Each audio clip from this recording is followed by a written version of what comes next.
Good evening, everyone. My name is Stephen Pampanella. I'm a member of Citizen Action, and I'm also a professor of political science and international relations at SUNY New Paltz. Tonight's forum features 8 candidates running for the Democratic nomination to represent our 19th congressional district in Congress. Our purpose here is to give residents of the Kingston area an opportunity to hear from the candidates and make the best choice about who represents their interests and values.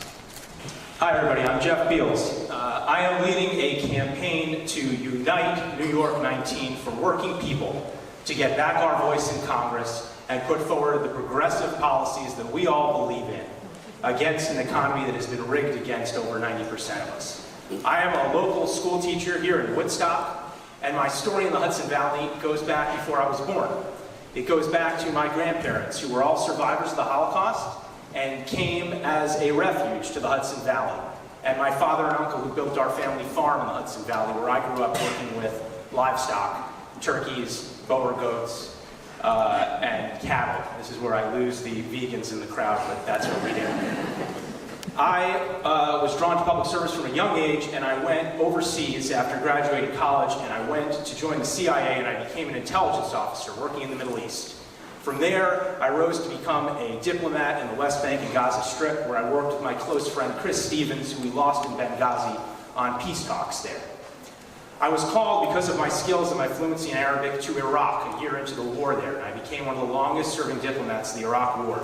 And I was decorated by the Army and the State Department for the work I did to mediate the drafting of Iraq's constitution and bring about the ceasefire talks that helped start to get us out of that war.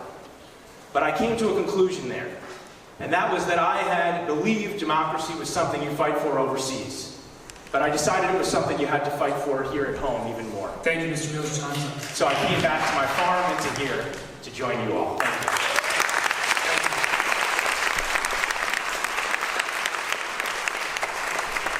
Stephen Brissetti, you have 90 seconds. For those of you who don't know me, my name is Stephen Brissetti. I was born right here in the district. I went to high school in Walk Hill. I graduated upstate in Tioga, and then I came back here to go to college in Orange County. I went for chemistry, physics, applied mathematics, and psychology. But I was never able to finish. What ended up happening in the wake of the 2008 financial collapse, I became homeless. From there, I spent about 5 months without anywhere to live. I got an IT job for about 1.5 years before that job was shipped off to Canada, and I found myself right back where I had started. About 4 months in, I woke up on a bench in front of Ruby Tuesdays in the mall, and I promised myself I was never going to let this happen to me again. 2 months later, I found what it is I do now. Having never been in the field before, and having never touched the subject, I am one of around 40 or 50 people in the world who do what I do. I analyze legislation. I learn the subject matter that it pertains to as quickly as possible. I conceive of every possible way someone could break those laws, and then using data, behavior, linguistics, and analytics, I built an object called a policy that identifies when people break the law. I've worked for Goldman Sachs, I've worked for RBS, I have Sadie's resume. Thank you, sir. Your time is up. Oh.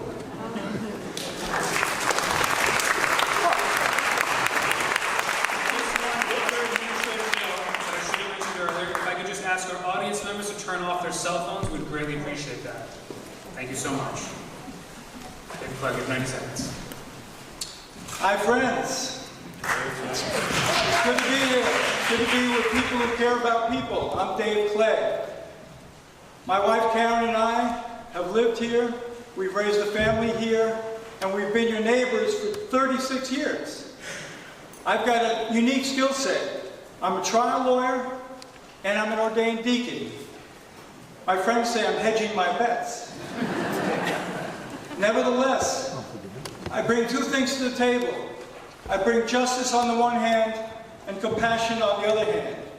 Whether it's been working for racial justice for the last 40 years, starting at the NAACP Legal Defense Fund in 1976 and continuing on with the Ulster County Human Rights Commission here today, or whether it's doing good works in this community, like helping to start the Ralph Darmstadt Homeless Shelter and help starting Habitat for Humanity. And now working with Family of Woodstock for the last 15 years. I have devoted much of my life to trying to promote social justice and protecting those most in need. Given what we are at today, where we have a president who emboldens white supremacist groups, and we've got a congressman who votes to take away health insurance for 50 million people, for 20 million people, I think that what we need today is somebody to fight for us. Somebody who will protect us.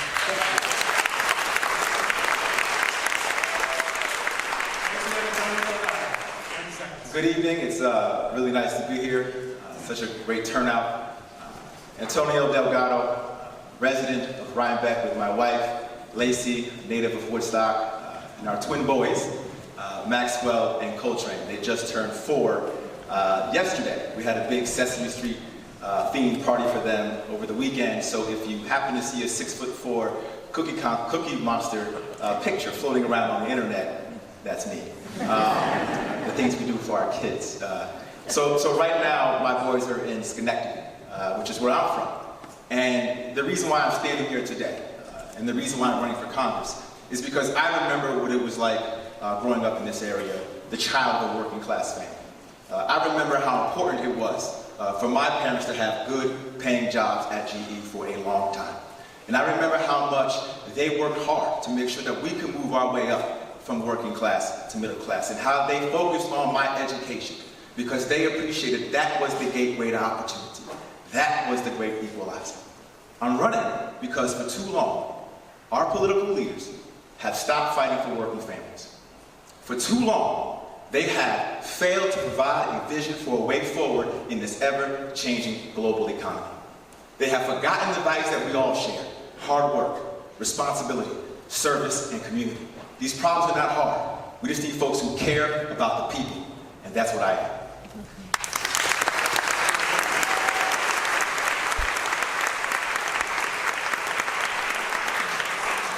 Antonio always starts by mentioning the fact that he's 6'4", which makes it obvious that I'm 5'10". Listen, this fight against right-wing extremism is not new to me or to many of you.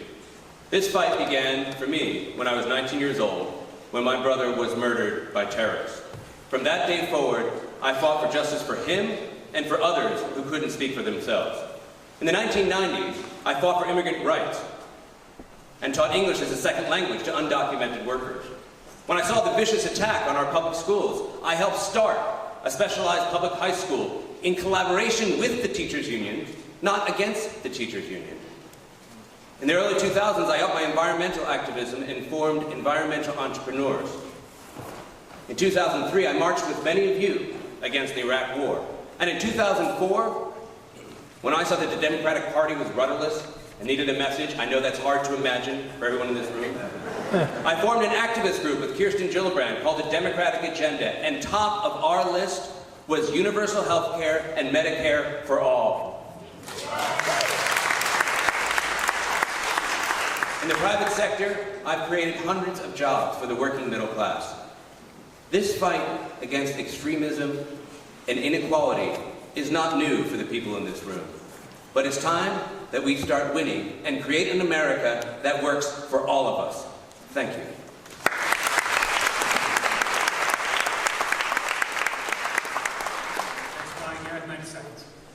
Thank you, Steve, and thank you to the Citizens Action team, Callie and Aaron and all the others. I want to say, you know, it's John Fasso's first and only term when you just look out of the House tonight. We have hundreds of people here on a Wednesday night in Kingston, the year before the election. You know that Fasso's going to be out next year when you see this crowd here. My name is Gareth Rhodes. I was born right here in Benedictine Hospital. I grew up in Riften. Had a faith-centered upbringing on the Bruderhof communities there. I grew up working on their farm, up in the morning, picking corn before school, trying to take a shower in time before he got the bus to come to Kingston High School. I walked the pomp and circumstance right at Dietz Stadium there, where Coach Laughlin gave a beautiful commencement address. Afterwards, I left the Bruderhof communities and went out and got a job drilling water wells. I joined the Marlborough Fire Department. I drilled water wells all over this community. If you have a water well, it might have been in your backyard at some point. I went to college, got into CUNY Public College, and then got a job after college working in the governor's office in Albany, real government work. I was here in this community after Hurricane Irene with our farms. And I believe I'm doing this because I grew up voting for a great member of Congress, Maurice Hinchey. And this community, we have great Democrats here. I'm looking out at the crowd. I see Hector here. I see Joe Donaldson, our great city Democratic chair. I see so many great Democrats here. There's great Democrats up here as well. We got to win back the seat. We got to take it back, and that's why I'm doing this. Thank you.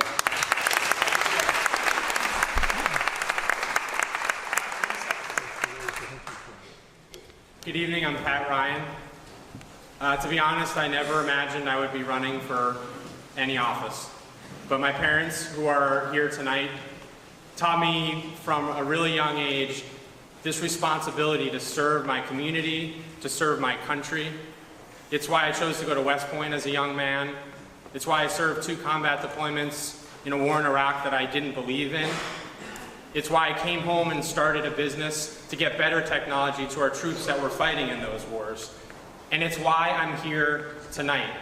This community, our community where I was born and raised, where my family's been for generations, is under attack. And we deserve a representative who will actually stand up and fight for us on the priorities that are important to us. Healthcare, creating good jobs and opportunity, making sure our communities are safe and secure. And I gotta be honest, as I've traveled around this district, I've heard from far too many people that they have lost faith that Congress can actually do anything to fix these problems. I think about, though, my time serving in Iraq, where I had 20 soldiers, different races, different religions, different genders, different parts of the country.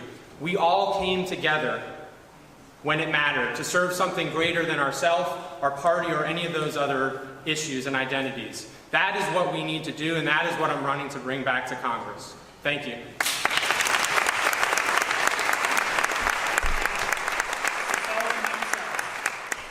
Good evening, everyone. I'm so happy to be here, and thanks to Citizen Action and Steve and Melanie for keeping the time.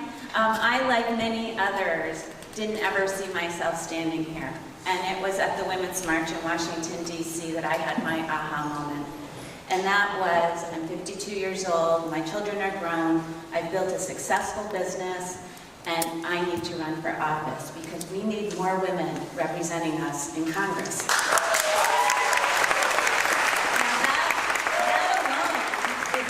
A reason to vote for me or support me. But what is a reason, thank you for that. What is a reason to support me and join my team is the fact that I have worked over 15 years successfully in healthcare policy with Congressman Hinchey, changing Medicare reimbursement, which is, I know, a huge issue here for Health Alliance currently. I worked for the Mohawk Preserve for 5 years. I was their original first Director of Development and Communications. I know what it's like to educate people and have them understand and appreciate the value of preserving our natural resources. And finally, I'm a small business owner. I have a business where I align resources to construction projects, and it's all focused on job creation. So healthcare, jobs, and the environment. I'm your person. Our first topic is racial justice, a topic that's especially important to Citizen Action. If you come to Action Night on Citizen Action, we'll be probably talking with you about racial justice first for any other issue, which is why I want to start with that topic.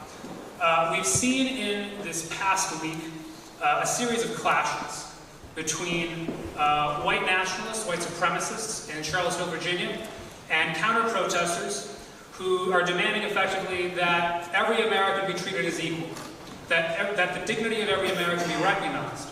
And there's a history and legacy of those demands by counter-protesters with a movement called Black Lives Matter, which has been active in the United States, initially responding to police killings of unarmed people of color.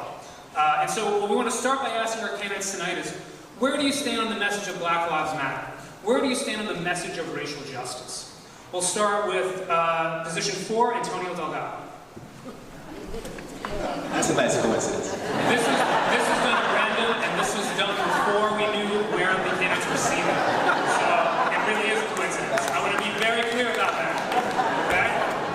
I think that's discrimination. I'm glad that we can chuckle at this, but it's serious. And I think we all know it is. You know, what we've witnessed the last week or so was very sad. And it conjured up a lot of feelings in me personally, but I'm sure in you as well. We have a long history of hate that we have to continually fight and deal with love. And it's imperative that as we come together and fight for our ideals, we stand together in love. The reason why there is this surge is because I believe a lot of us have been a little bit too silent for too long. And we have allowed others to operate as a block while we remain fragmented. We weaken our own message. We weaken our own principles and our own ideals by being divided. When we come together with our eyes on the prize, Thank you, Antonio. we're able to come together and be heard and be who we truly are. Thank you. Next we'll have Gareth Rhodes. Gareth, 90 seconds. I'm sorry, 60 seconds, excuse me. 60 seconds. Thank you, Steve.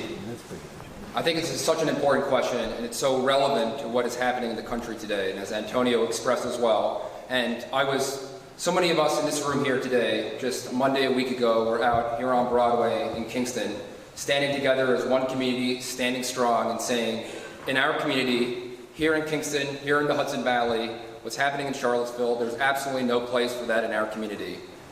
We stand this not just as Democrats, as Republicans, as independents, as one community. And I think it is such an outrage that we are represented by a member of Congress who took days to respond to what happened in Charlottesville. Days to respond.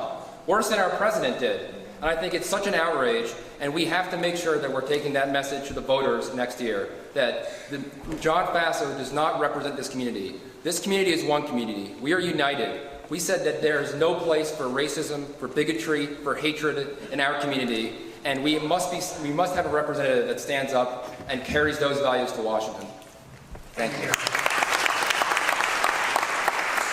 we have Sue Sullivan. Sue, you have 60 seconds. They're trying to hide the microphone from me. I will just say that I condemn what happened last weekend in Charlottesville, and that we all as leaders need to stand up and call out things when they're wrong.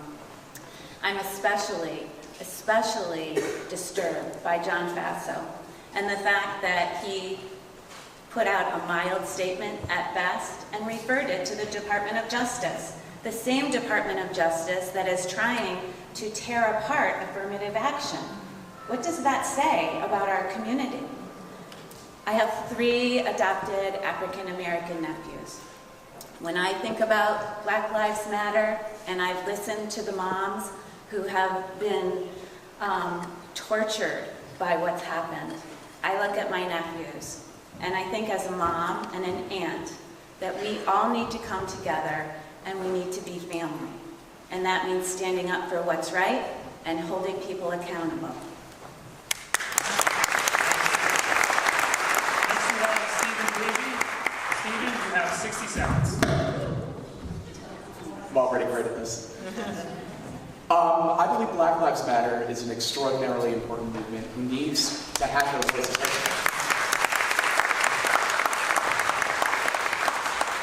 I can't guarantee you that I would be where I am if I weren't white, and that's sad to say. That's heartbreaking when I realized that in that moment. What we need to do is we need to shun racism, condemn it by name, and we need to relegate racists, white supremacists, KKK to such an insignificant minority that they no longer have a voice in our federal government.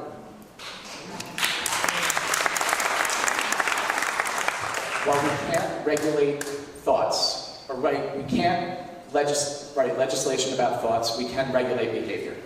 And that's what we need to do. That was 60 seconds. I think we all agree that what happened was absolutely abhorrent and absolutely disgusting. I could barely even I honestly still have trouble summoning the words to describe how I felt in those moments. But what was even worse to me after the events that happened on Saturday was the reaction of our supposed leaders. To me, this all comes down to leadership. And the lack of leadership right now at every level of our government, from the president on down, and especially including our representative, John Faso. To me, leadership is standing up at the toughest times and doing what is right, showing moral courage in the face of adversity. And this wasn't even a moment of adversity. This was an easy leadership moment for our president and for our congressman, and they both failed. We need real leaders to represent this district on all of these difficult issues, and that is what I think all of us are here to bring, and I'm really excited about that. Thank you. Next we have Jeff Fields. Jeff, you have 60 seconds. Black Lives Matter. And we know it. You know, I'm the grandson, I mentioned it, of 4 Holocaust survivors, and I cannot believe that they fled Europe to escape the Nazis, and now the Nazis are walking in streets by torchlight in America. We have to condemn that as loudly as we can. And when I travel this district, I talk to a lot of people. I go to places like the town of Poughkeepsie, where I have a friend named Giancarlo Laverius, who's running for county legislator. And we've talked about how people of color in this district face a different reality than people who are white do. And we have to remember that. We have to remember they're living a different life and a different experience in our criminal justice system. There's too many behind bars, the laws are not applied evenly, and that's why when I go to Congress, I believe the first thing we have to do is criminal justice reform in this country and stand against the school-to-prison pipeline.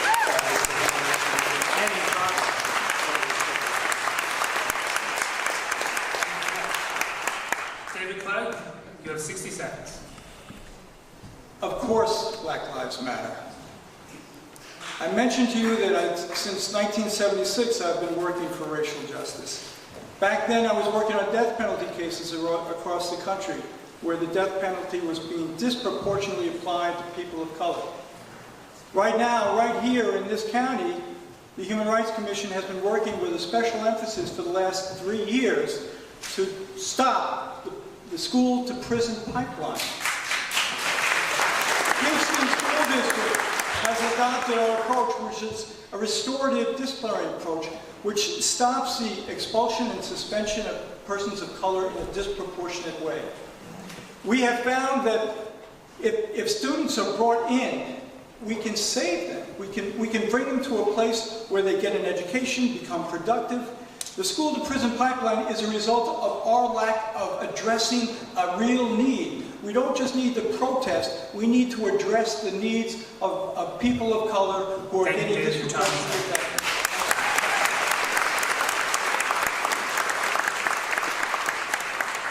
Thank you. We're going to move on to a new topic.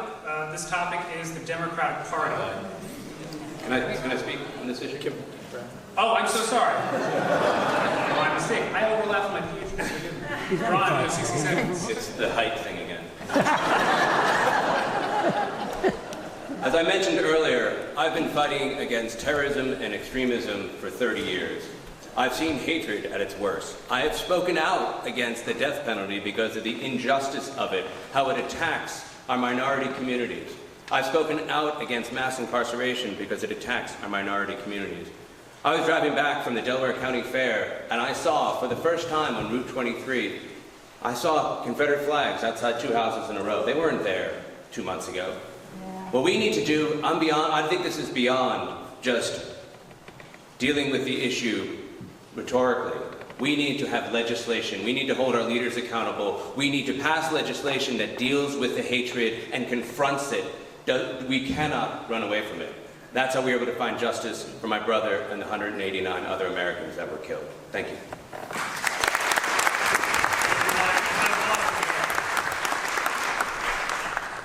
And on to our next topic and question, the Democratic Party.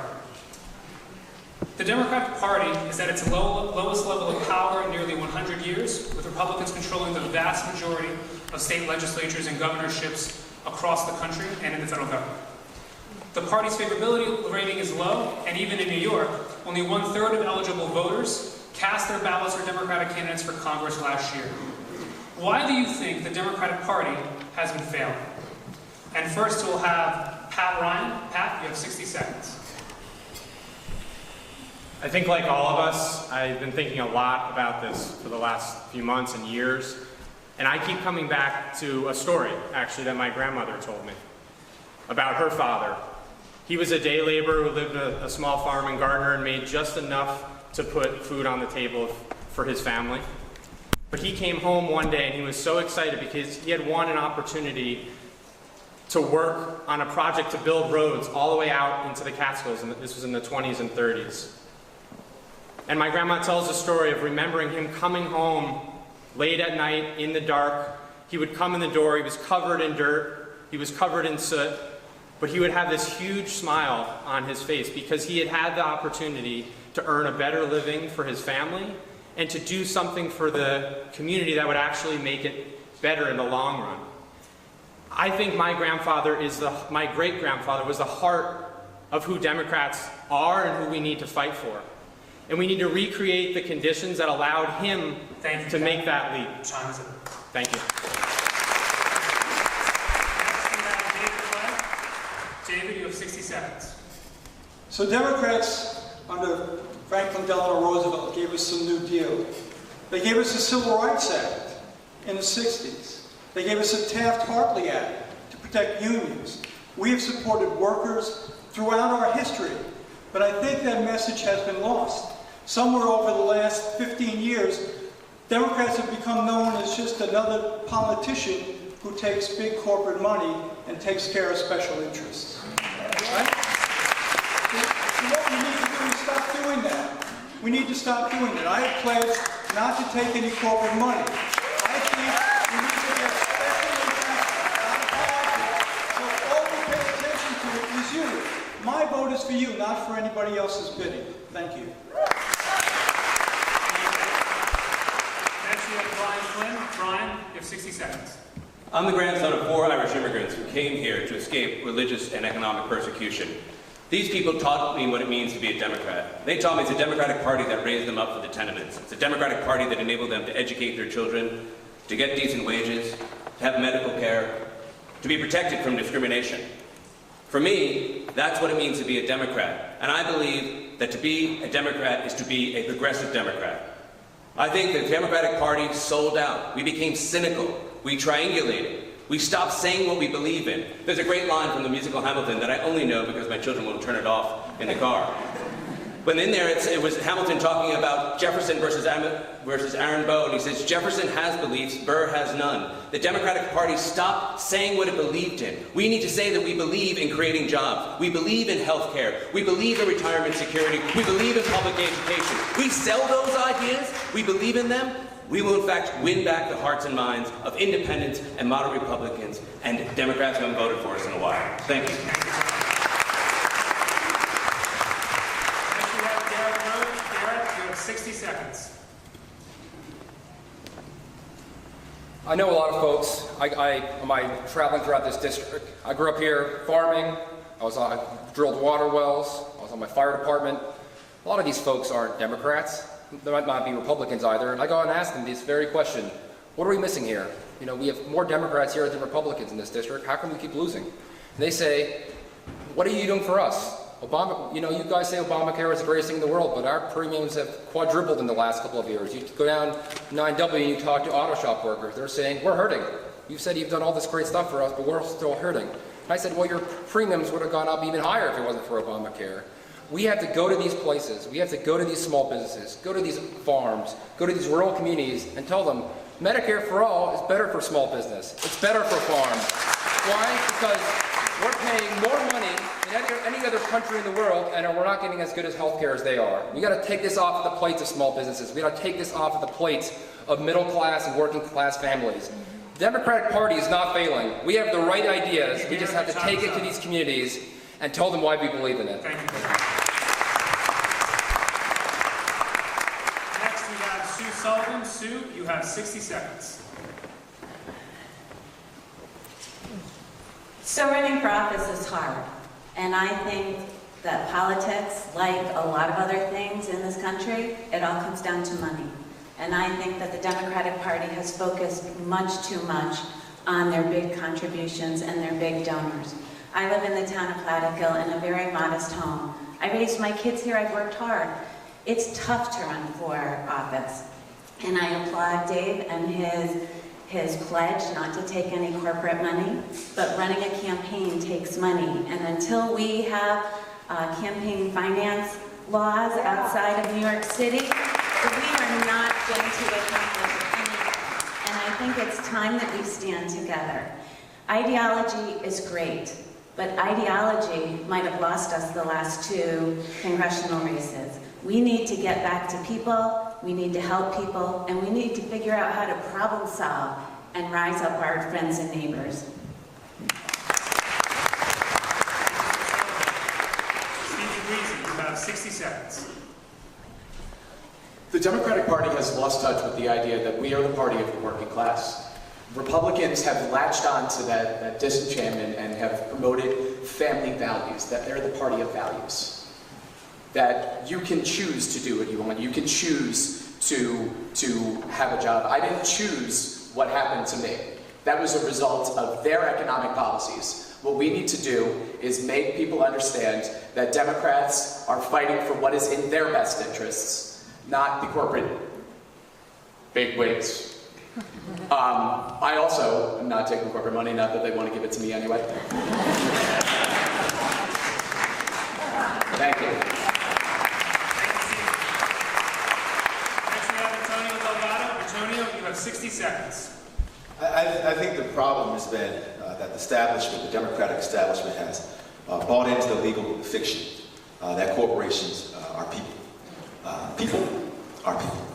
And I think what has happened over the last 30-some-odd years, and it's pretty obvious, as there's been a trend in being able to invest in wealth and capital through financial instruments and technology and make money exponentially, there's been a disincentive to invest in labor, in working families, in opportunity. And you pour gasoline on the fire when you have a case like Citizens United that then pours unlimited amounts of money into the system. And so now you have this trend where everything is going to the hands of a few people, and they dictate the terms of our government. And unfortunately, both parties have been bought and paid for by virtue of this reality. When I say the party, I don't mean the people of the party. I mean the establishment. So it's important that we, the people, stand up and fight to reclaim who we fundamentally are. Thank you. Next we have Jeff Fields. Jeff, you have 60 seconds. We are in a struggle for the soul of the Democratic Party, and that struggle is taking place right here in this room, right now, and we have to be aware of that. Seats in Congress have become a thing that people shop for, move for, and then buy and sell, and that has to stop. I think the Democratic Party has to be the party of working people, and it should be the party of people who are struggling to get by like the people they're trying to represent. It's important to know that in this race, we have a lot of candidates, but of the candidates who were here to vote against John Faso in the last election and want to run against him now, that's me and David Clegg. We are both people who are working in this district trying to get by. The money we're talking about is already flowing into this race. It's flowing in from lobbying firms in New York City. It's flowing in from large corporate interests. I think that's how we can begin to lose touch again with the game and with the real thing we're doing here, which is representing working people in our district. I, like Dave, am funding my campaign off of small money donors, and I really believe when we come together, we're going to change that party.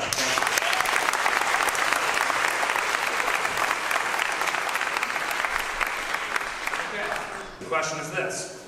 Would you as a candidate advocate for a single-payer healthcare system? So, first, we will hear from Sue Sullivan. Sue, you have 60 seconds. Yes. Having worked in healthcare, and particularly healthcare policy for a long time, I really do understand how complicated this system has evolved to. It doesn't need to be as hard as it is, and I do believe that single payer is the only thing that makes sense. But I will also tell you the truth. I do not believe we will get there in a straight line. I believe that the ACA, which is what my healthcare is, actually, I'm an Obamacare participant. I believe we need to refine it. I believe we need to move to a public choice, public option. I would rather give my money to Medicare than a private insurance. And I believe that is the road that is going to take us across this nation to a single payer.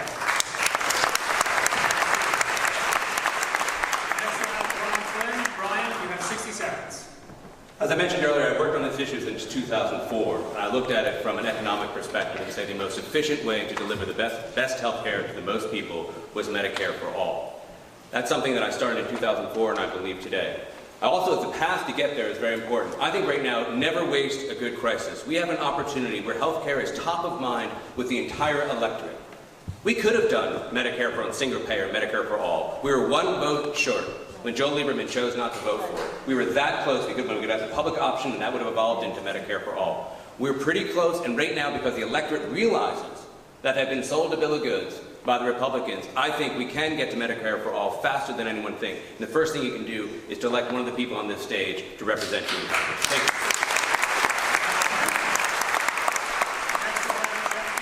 Jeff, you have 60 seconds.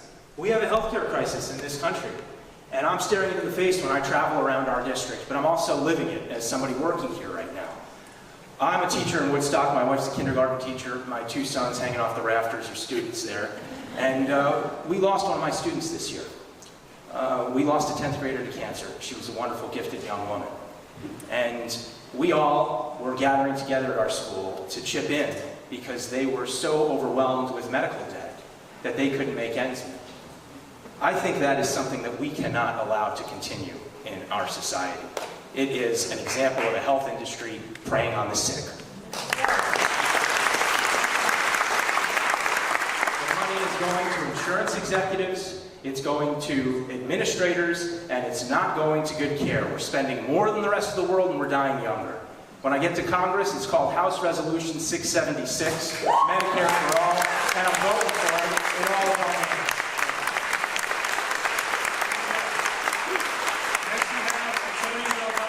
Antonio, you have 60 seconds. Thank you.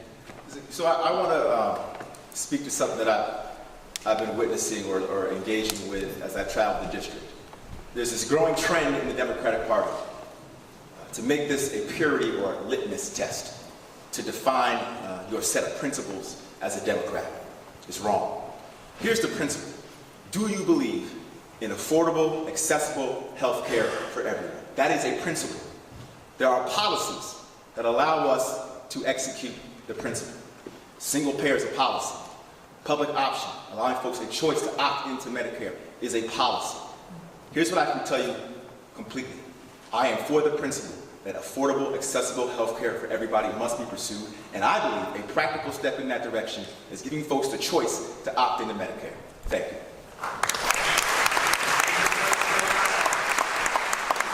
Stephen Breezy, you're next. You have 60 seconds.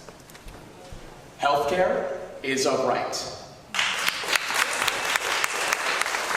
Thomas Jefferson wrote certain inalienable rights that among these include life, liberty, and the pursuit of happiness. I believe healthcare falls under life.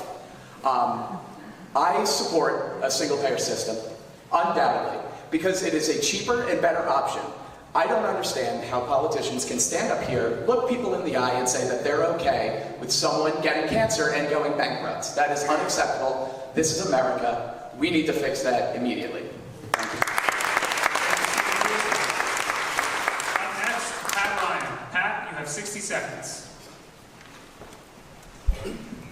It's 2017 in America.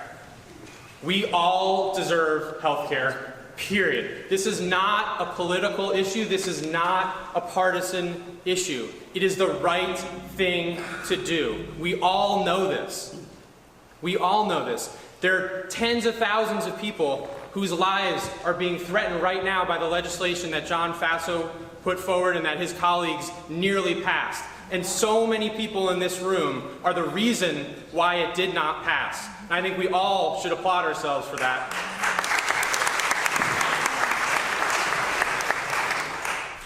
I am committed to universal coverage for everyone that is quality and affordable.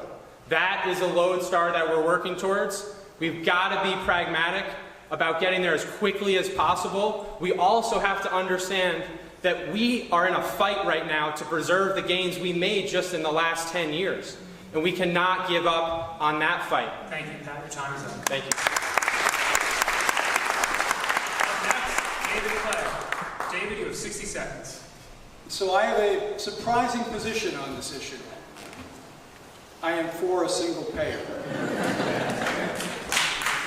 Thank you. So, and I think we need to be careful about what a single payer is, because there's single payer Medicaid too. Definitely single payer Medicare is what we want to fight for.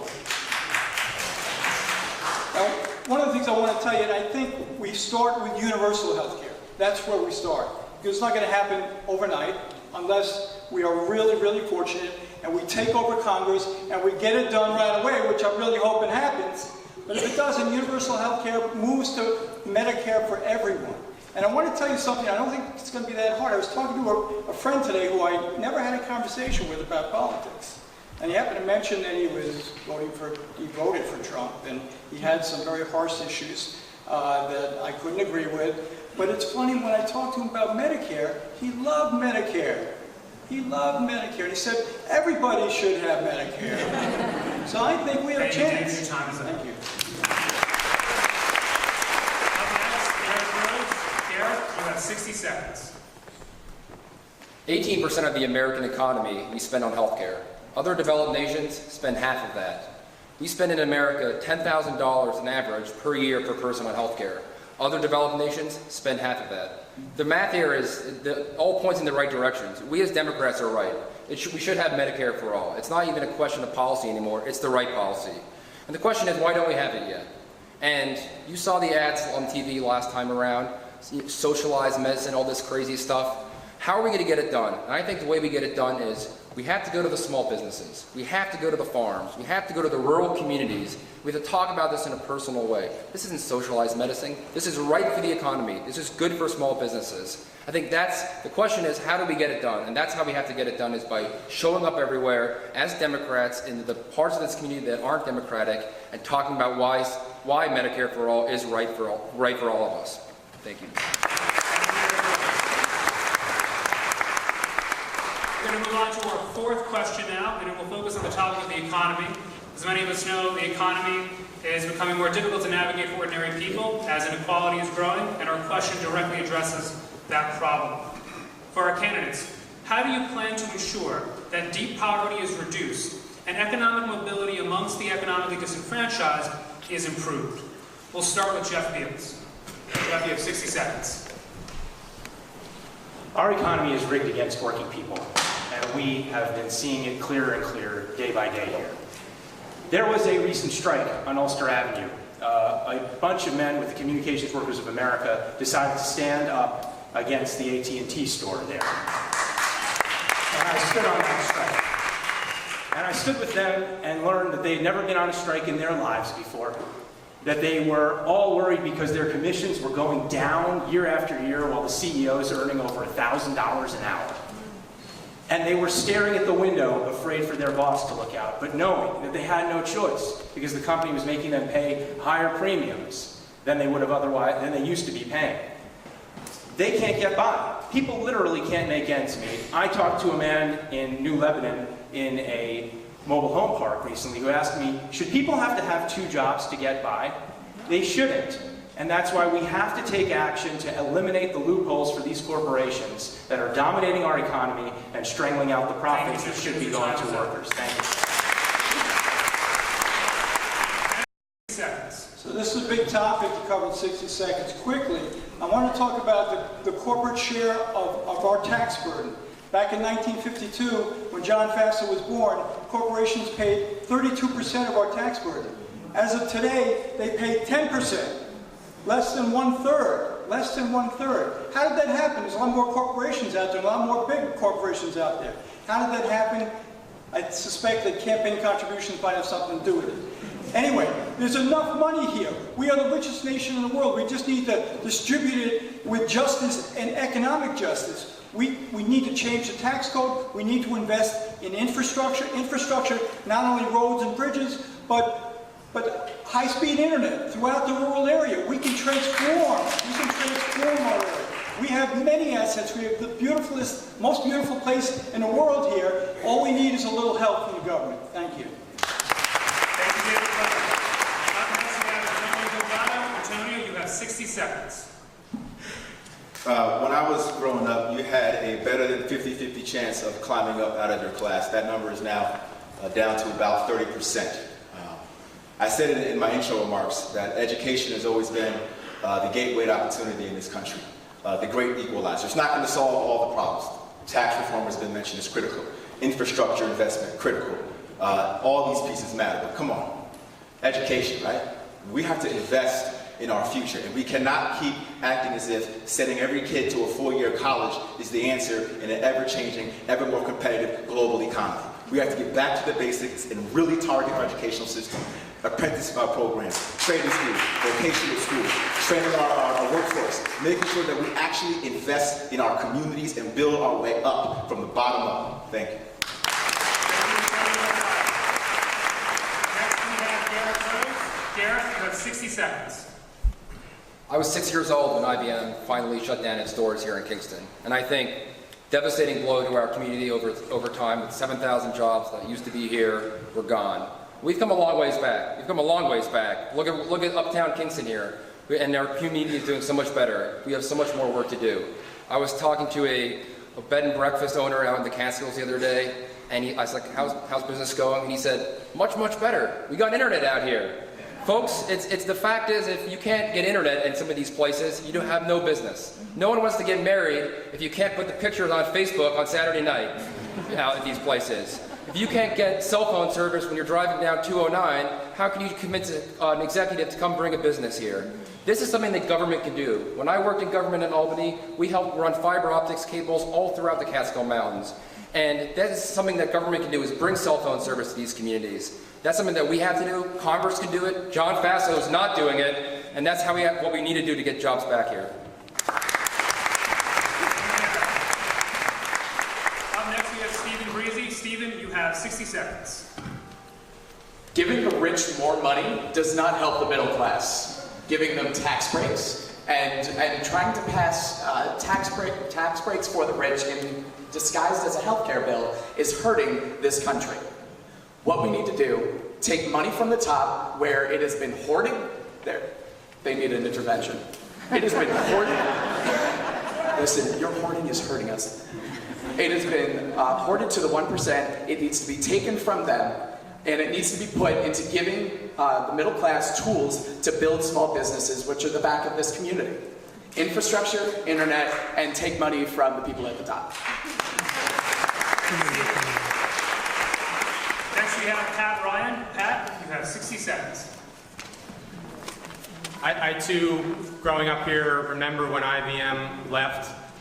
My grandfather worked there for 36 years. I remember half my childhood friends moved away, and I've never seen them again because their parents lost their jobs. This has happened all over our district. But I also know, looking around this room, I believe we have the grit. I believe we have the resilience. I believe we have all the moving pieces we need to get our economy going again. We are seeing signs of that. When I came home from Iraq, I wanted to start a business. I wanted to hire veterans. And we started an IT company. None of them knew how to do anything with IT. We started a program to train them, to get them those jobs. Those are the kind of skills-based training programs and apprenticeships, vocational training programs that will give our young people in these communities multiple paths to good jobs. That will keep our young people here. That will let them earn a good living right here. Thank you, Pat Ryan. Time is up. Thank you. Next we have Brian Flynn. Brian, you have 60 seconds. As a businessman, I've been able to give my workers an average increase of 40% in the last 5 years by upskilling the employees. What we need on a federal level is a Marshall Plan for job creation, a $300 billion plan to create the jobs The labor disruption that's happened because of artificial intelligence and automation is real. We need to respond at the federal level. First, we need to invest in training for these jobs that are available to us today. Second, we need to invest in transportation infrastructure, which has a multiplier effect and creates more jobs and provides more jobs in the greater parts of the community. Third, we need to invest in digital infrastructure, both broadband and cell service. We also need to invest in small agriculture rather than large agriculture. We need to help build the middle infrastructure for our communities here. That plan, that ability to invest in job creation is going to make a difference. It's something I have tremendous experience in and want to talk to you more about later. But my time is up. Thank you, Brian. Sue Sullivan, you're next. You have 60 seconds. So job creation and economic development is one of my favorite things to talk about because I've done it. I was the co-founder or the founding executive director of the Greater Newburgh Partnership, which was a public-private initiative that brought the brain power of hospitals, the brain power of colleges, combined it with the private sector, and added capacity to the local municipality. My business is focused on job creation, and I have to applaud Governor Cuomo and his economic development, Empire State Development. They've done a great job. They provide incentives for businesses to grow and expand. But let me also tell you, they're very specific on their reporting requirements because no one wants to give a company a tax break and then not have them follow through. Thank you, Sue Sullivan.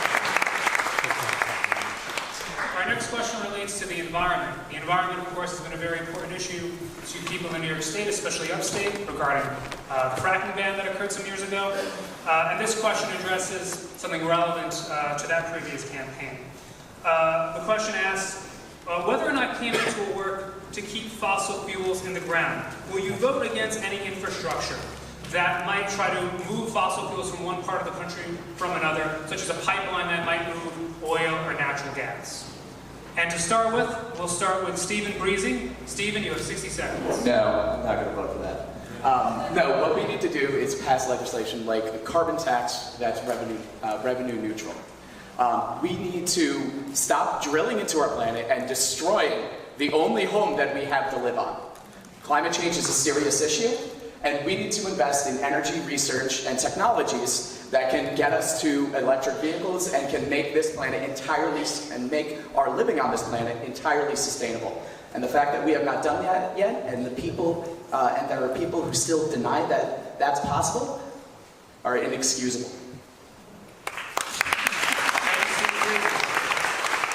Next, we have Brian Flynn. Brian, you have 60 seconds.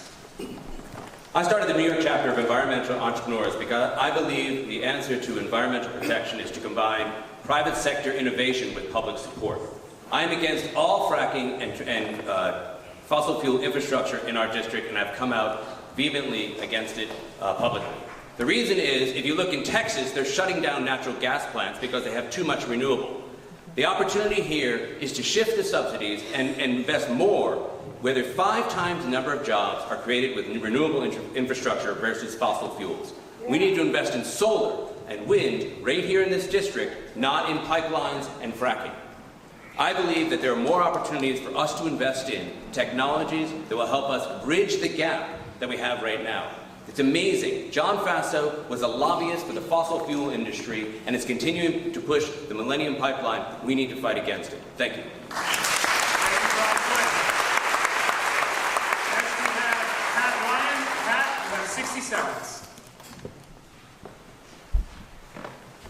I think when it comes to getting this area, this district back on track, we've got to think about playing to our strengths. And I think we all know, living here, growing up here, that one of the most unique strengths that this area has is our environment, our mountains, our rivers, our lakes, our streams. I grew up running in them, swimming in them, skiing in them. That is one of the key ways that we're going to attract people and continue to grow this area. Here's how I think about this. We have 2 options. We can continue to look backwards to an economy that's powered by oil and coal and things that continue to destroy our earth, or we can take a leap forward and invest in new forms of energy This region will benefit dramatically from that because we actually have an opportunity to build a competitive advantage here in New York 19 around really creating jobs around smart energy. That's something I really want to focus on, and I am excited to talk more about. Thank you. Next we'll have Jeff Beals. Jeff, you have 60 seconds. We are the people of the Hudson Valley and the Catskills. If we are not going to raise our voice loud to protect our natural resources and our environment, who will? When I left my service as a diplomat and came home to my family farm in the Hudson Valley, I was offered a job by Exxon. They offered me more money than I could have made in years as a teacher here.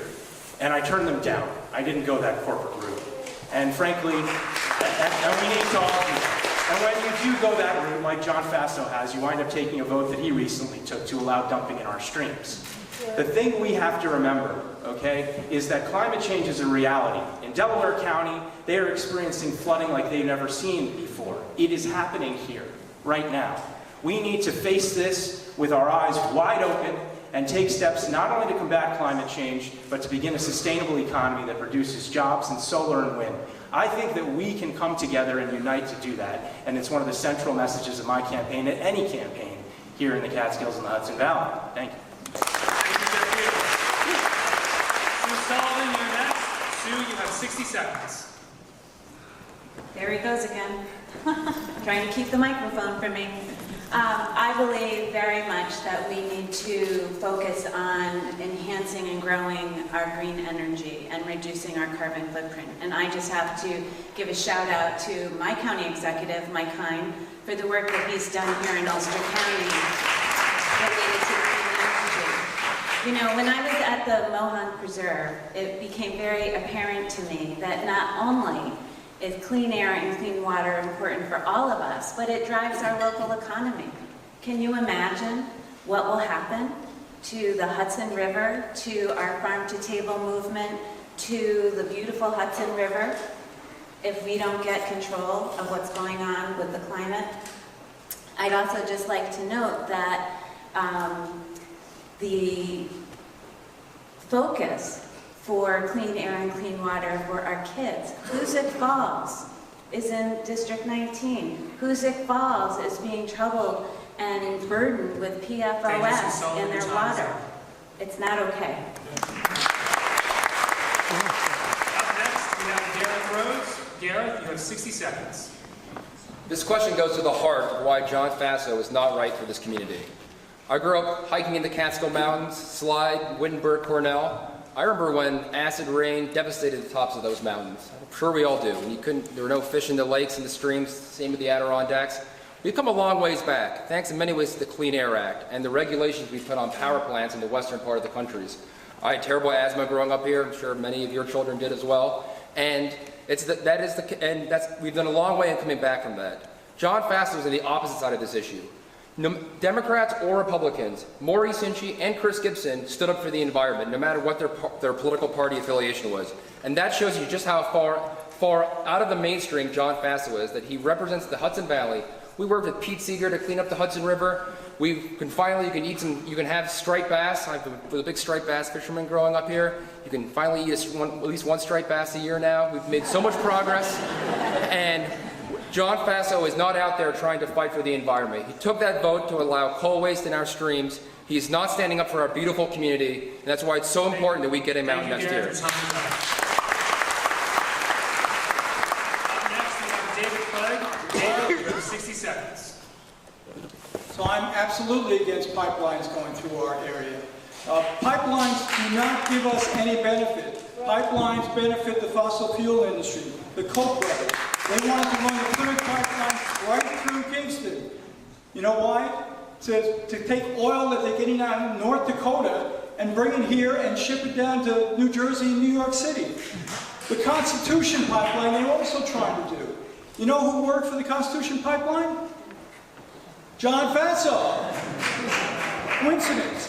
By the way, we're not getting any help from the federal government. Right now, the National Gas Act, passed by Congress, does everything to allow those pipelines to happen.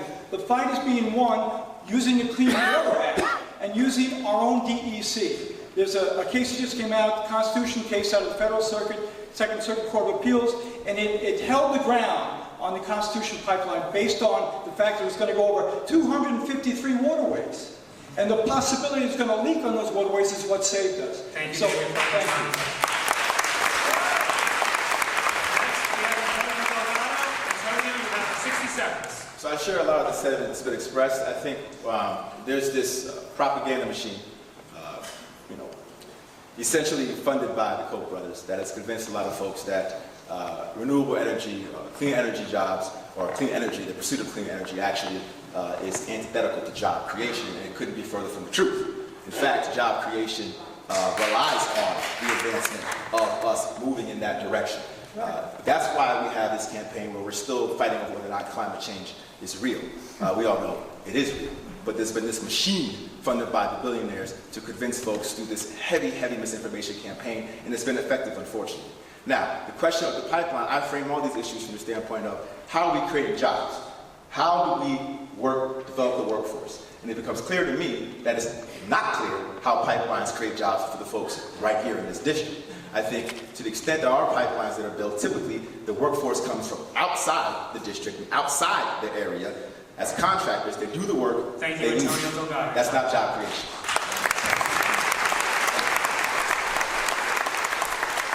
There was a recent Ulster County law that would have protected transgender constituents in our county, but it was withdrawn because of addendums which would have rendered it toothless or useless.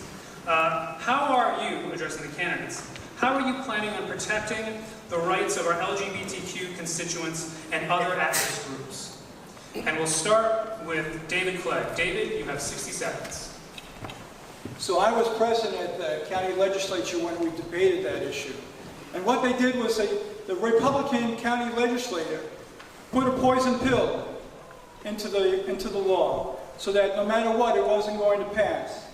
Now, that's phony and that's wrong. Now, while I'm talking about this, it's extremely important that we elect a Democratic county legislature here in Ulster County. If we are going to overcome a real bill that protects LGBTQ people and transgender people, we need to get a Democratic legislature. And then it will happen. The Human Rights Commission is all in support of it. We were there and we were pushing for it, and we'll continue to push for it and work with our legislators to make it happen. Thank you. Thank you, David Clegg. Next, we'll hear from Jeff Beals. Jeff, you have 60 seconds. We have to stand up for the weak and disadvantaged and people that feel shame or feel any inability to be accepted by society. That's what the Democratic Party is. I think the Democratic Party stands for the underdog. I'm a teacher here. We have a thriving LGBTQIA club in the school among my students. It's something we support and stand by, and I help students that come to me regularly with their own feelings, and they're going through an incredibly difficult time. We have a thriving LGBT center in Kingston. These are the types of organizations that make up our civil society. The clubs we have at our schools are what make this an environment that people can be in.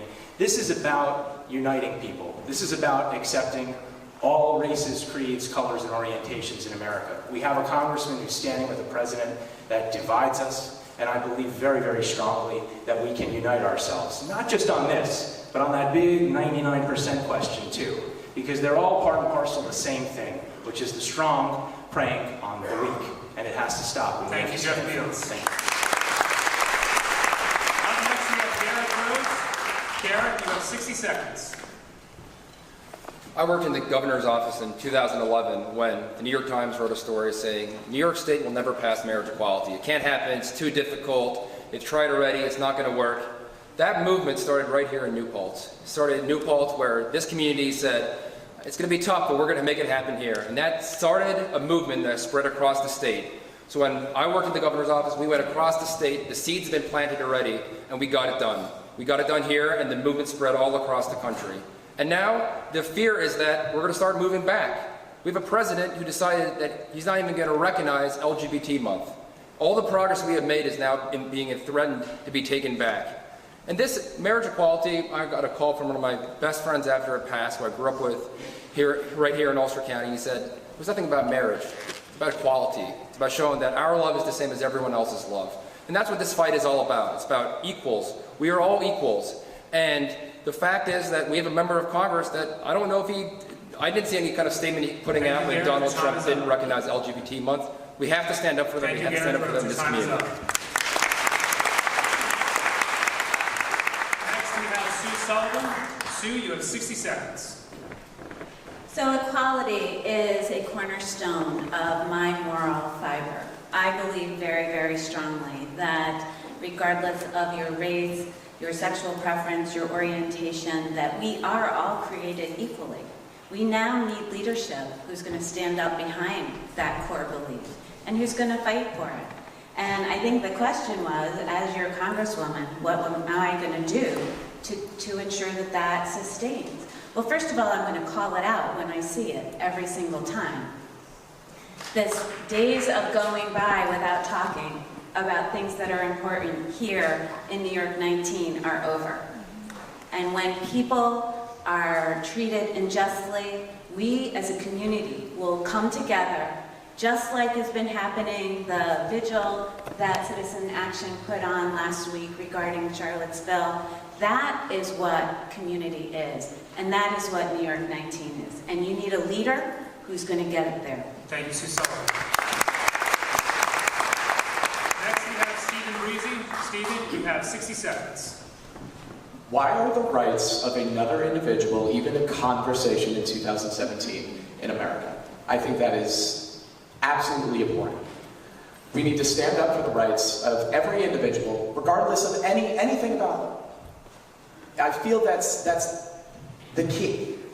Once we get past that, because we have poverty, we have people without health care, we have people who are losing their jobs, we have people who can just barely keep their head above water. We have so many important issues. How do we have time to hate? Thank you, Stephen Breezy. Up next, you have Antonio Delgado. Antonio, you have 60 seconds. So I was raised in a household that talked a lot about the civil rights movement. My parents made sure I understood the legacy of freedom and the legacy of the struggle for equality, expanding access to opportunity, expanding the concept of freedom to everyone. And I emanate that because it's part of who I am, it's in my soul, and it was preached and practiced in my household. The question about the LGBTQ community is one that speaks and goes to the heart of who we are as Democrats and who we are as progressives. If we care about each other, if we care about people, if we care about this idea that we call love, we need to practice it and we need to speak out loud against it. When Trump decides he's going to do a ban on the military, we need to speak up and speak up loud about it and say, not going to happen. And I'm happy that the military advisors expressed the real truth behind that and pushed aggressively against it. We've got to keep doing that kind of work. Your time is up. Next, we have Brian Flynn. Brian, you have 60 seconds. The first thing we need to do is what you're all doing here today, which is resist. I would suggest that you also consider donating twice whatever you thought of donating to Citizens Action on your way out, because that's the way we're going to fight this in the local level. I'm old enough to have been around during the AIDS activism in the 1990s and late 80s. I was part of that movement, like many of you in this, right here in this room. I think that what we need to do is to resist, but then also find allies. The minority are driving the agenda right now. It's the minority of Americans who discriminate against the lesbian and gay and trans and bi community. It's the minority that are driving the agenda. We need to find those allies, whether it's libertarians or whomever, to get away from the minority who's driving that agenda so we can pass legislation that protects everyone and provides equality to everyone. Like Dave, I'm also ordained as a minister and I've witnessed many gay weddings. As a minute now, my ordination was on the internet, not at Yale, but still. They still count. Thank you. Next, we have Pat Ryan. Pat, you have 60 seconds. One of the most, I think, heartbreaking moments in my life was when one of my soldiers came to me. We were still at that time under the Don't Ask, Don't Tell policy, which made no sense to anyone, especially to this young soldier who came to me and got up the courage to tell me that he was homosexual. And I couldn't look him back in the face. I could tell him as a human being that I supported him, which I did, but I was so ashamed that our government's policy would not let this man who was literally risking his life live his life the way he wanted to. And I thought we figured that out in the last 10 years, but under this president in just the last month, we've seen this under attack again. Within 1 minute of hearing that, I was fired up. I was on Twitter, which I know a lot of people don't follow, but if you do, please follow. Ryan, thank you. Your time is up. All right. Thank you. We cannot give up this fight. We cannot allow this. Thank you.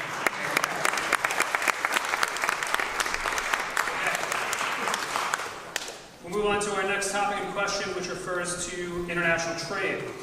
Contentious topic of conversation, whether we're talking about NAFTA or more recently the Trans-Pacific Partnership, or TPP. Although trade agreements have caused some benefit to the American economy, they've also caused some problems related potentially to job loss. What's our candidate's position on whether or not the United States should sign and engage in more international trade agreements? And we'll start with Gareth Rhodes. Gareth, you have 60 seconds. If you go to a local elementary school or to Kingston High School and you go into the cafeteria, go down the lunch line and get a container of applesauce, look in the back where it was made. China. Here we are in the Hudson Valley where we have beautiful apple crops, beautiful apple orchards, and our applesauce here comes from China. How does that make sense? It makes no sense. We must ensure that our local economy, right, we have some of the best assets here for local production, not just in the Hudson Valley, but in New York State and across the region. Make sure that we're using our local products, we're exporting our local products, and that's what the kind of trade deals that I support, that take advantage of the American workforce, take advantage of our organized labor, our men and women of labor, make sure that our jobs are unionized jobs here in our country, but most importantly, make sure that our applesauce is made with Hudson Valley apples. Thank you. Thank you, Gareth. Next we have Sue Sullivan. Sue, you have 60 seconds. I think that there's a fact that we all have to acknowledge, and that is we are living in an international economy. And that means that our leaders need to fight hard for us to make sure that we, the United States, are receiving as many benefits as the countries that we're engaging in partnership with. I think that's very important, and that we should be holding those policies accountable, that we should get reports on how's it going. That's done in hospitals for sure. We have report cards. I believe in buy local, and I believe that that starts here and with each one of us. And so when I see people going to Starbucks and there's a local coffee shop nearby, it's a choice. So let's all agree and commit to buying local whenever possible. Next we have Brian Flynn. Brian, you have 60 seconds. I've had the opportunity to onshore, to move to America, more than 350 jobs from overseas because we invested in the people and training them, and we invested in the automation that enabled us to do manufacturing here in the States. These are middle-skill, good-paying jobs in Batavia, New York, in Utica, in Pine Grove, Pennsylvania. These are union jobs as well. International trade, Sue's right, is a reality, but it has to be fair trade that we lead, we don't follow. We have to think about our farmers in this district who export a tremendous amount of what they make to Canada. I don't think we should punish those farmers. But I do know, because I've had experience dealing with China and why I moved our operation from China to the United States, they cheat. And we have to make sure that we protect the American worker, protect the union workers first and foremost as a policy. We can use international trade as a way of ensuring national security, but not to the detriment of our workers. Thank you. Next we have Antonio Delgado. Antonio, you have 60 seconds. Thank you. We do live in a global economy, and we do see the benefits of this, in terms of the price of our consumer goods at times. But free trade is not really free trade when it leaves U.S. workers feeling trapped and oppressed and feeling like they can't advance themselves. There's nothing free about that. And I think the reason why that is the case is because for too long, the folks who are negotiating these deals aren't bringing with them the voice of the working family, the voice of working people. Who comes to that table and sits down and negotiates those deals are the owners of capital, the owners of intellectual property. We're going to say, hey, I want to take my product overseas, so let me sit here and negotiate a deal that's going to benefit me, and not how it's going to impact the people who actually work for them.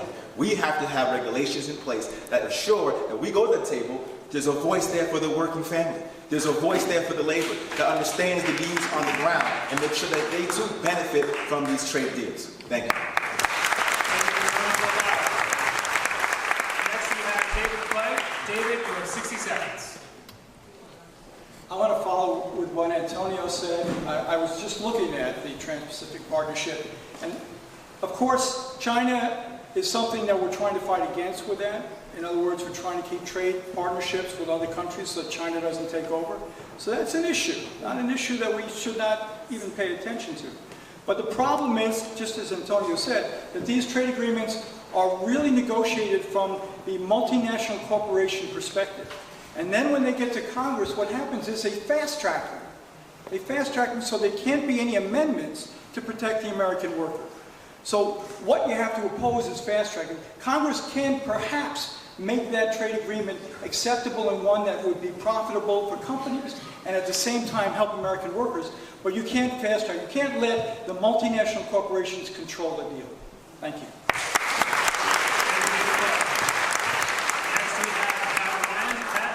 Seconds. I also want to build on that. I think it's very important that we don't make the concept of international trade the boogeyman in the argument. If we think about how America grew and became what it is in the 30s, 40s, 50s, it was because of great American products made by hardworking American workers who were earning good living wages, were able to expand fairly and competitively into international markets. That's the only way we're going to continue to grow. But like others have said, I guess I'm not the only nerd that read the whole TPP. When you look at the language, the number of lobbyists that were involved in drafting the hundreds of rounds of edits and the little things that they snuck in, I can tell you this, not one of those little lobbyist tweaks benefited any one of you or us here tonight. As others have said, we've got to have a voice in Congress who will argue for fair international trade agreements that will benefit our region here. Thank you. Next we have Stephen Breezy. Stephen, you have 60 seconds.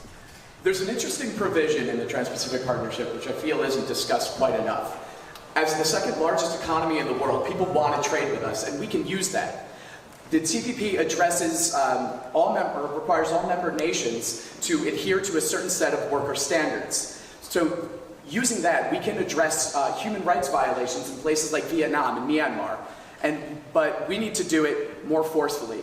We need to increase those standards of living, create what we have, the opportunities that we have over in America.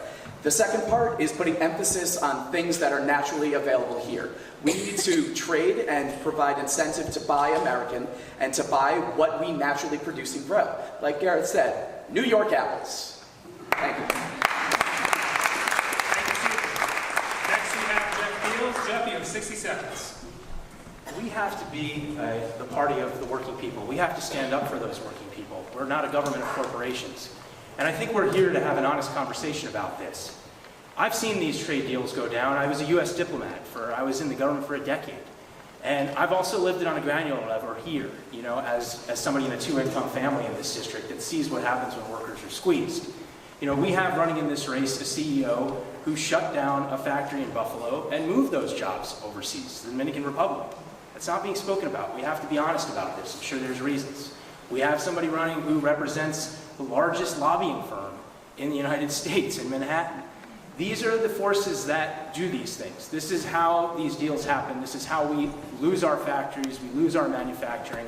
NAFTA, in the end, we saw was a net loss for American workers by hundreds of thousands of jobs. I think that we have to stand boldly in the face of this, be a party of working people, and elect somebody who's going to go to Congress to negotiate fair trade. Fair trade. That's the name of the game, not just free trade. Thank you very much.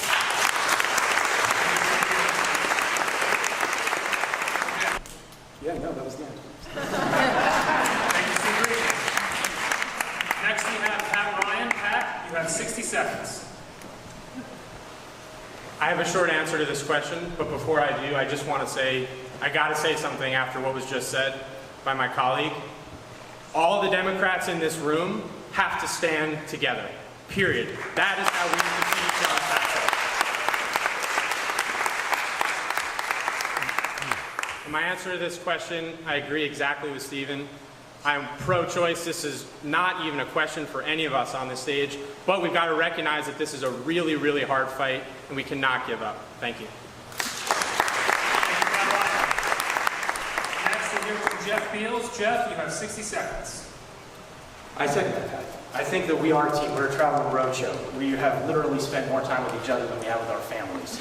We are all Democrats. We are going to support the nominee. We are going to beat John Faso.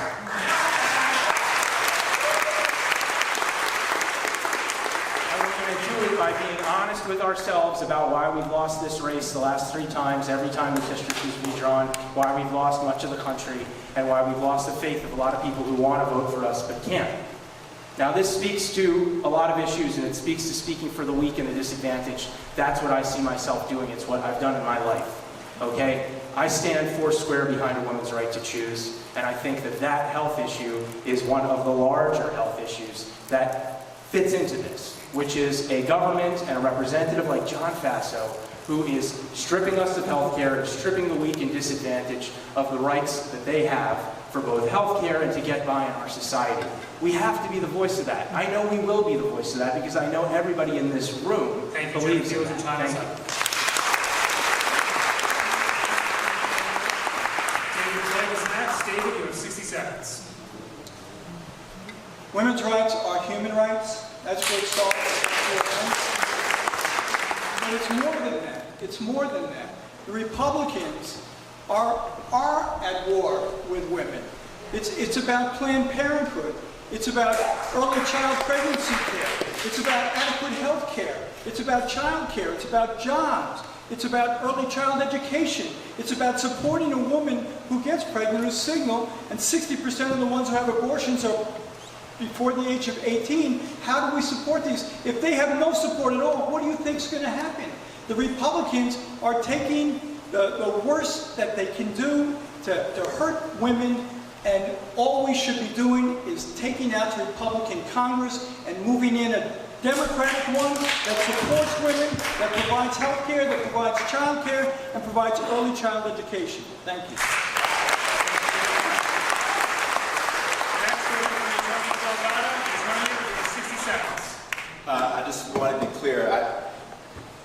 In the house I grew up in, and the woman that I live with now, I would never refer to a woman as weak.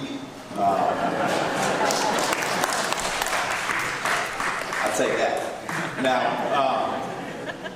on the question of women's rights and women's health, I do believe it is important that we make sure we're clear about what John Faso is about here.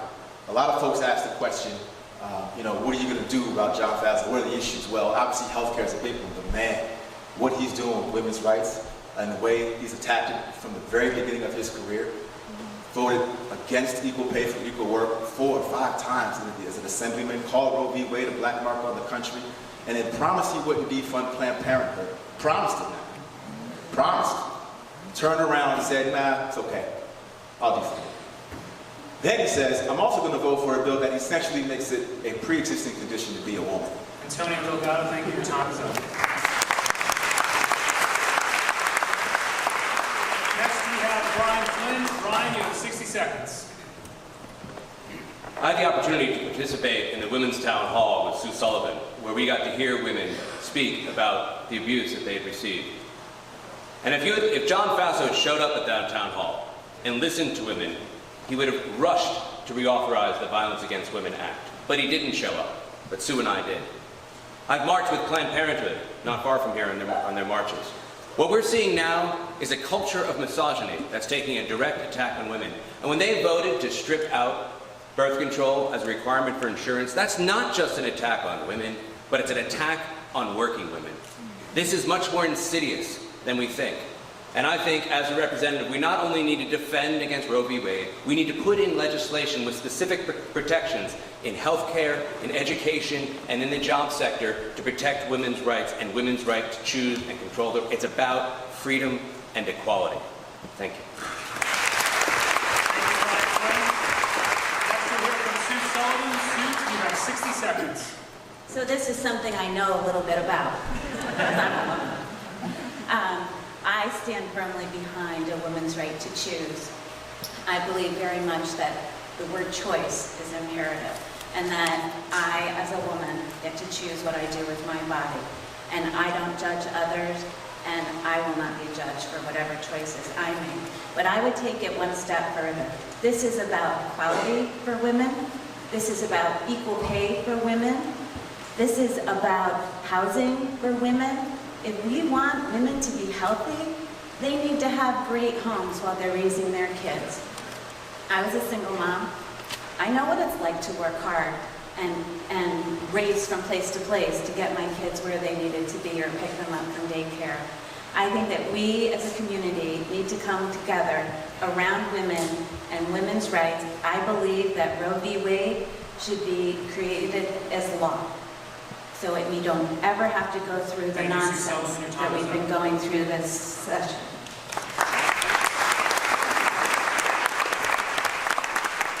Next we'll hear from Gareth Rhodes. Gareth, you have 60 seconds. I traveled to every county in this state to try to codify Roe v. Wade into state law several years ago, and a lot of people said, that's not necessary. President Obama's in the White House, we'll have a Democrat, we're going to be fine. Look where we are today. The unthinkable could happen, actually, where we have a conservative Supreme Court that takes us back to the 1960s. Our member of Congress doing absolutely nothing, not standing up. And where this comes from, it comes from the very top. It comes from President Trump, who has, from his campaign, made derogatory comments about women, has no respect for women. This health care bill was an attack on women. We have a member of Congress that does not stand up for the women in this community. It's that plain and simple. And let's also be clear about the Democratic Party. Our party there's folks in our party saying, well, we can support candidates that aren't pro-choice. How can you be pro economic equality if you're not pro reproductive equality? And that's what we have to stand for as Democrats. I grew up rural and religious, but I'm 100% pro-choice, and all Democrats, it should be a litmus test. Thank you.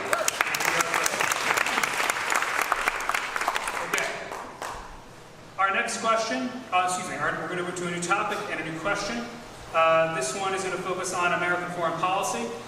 Generally, American foreign policy has oriented itself around the United States being a hegemon, being what some people call the policeman in world politics, enforcing the liberal rules of the way the world has operated since the end of World War II.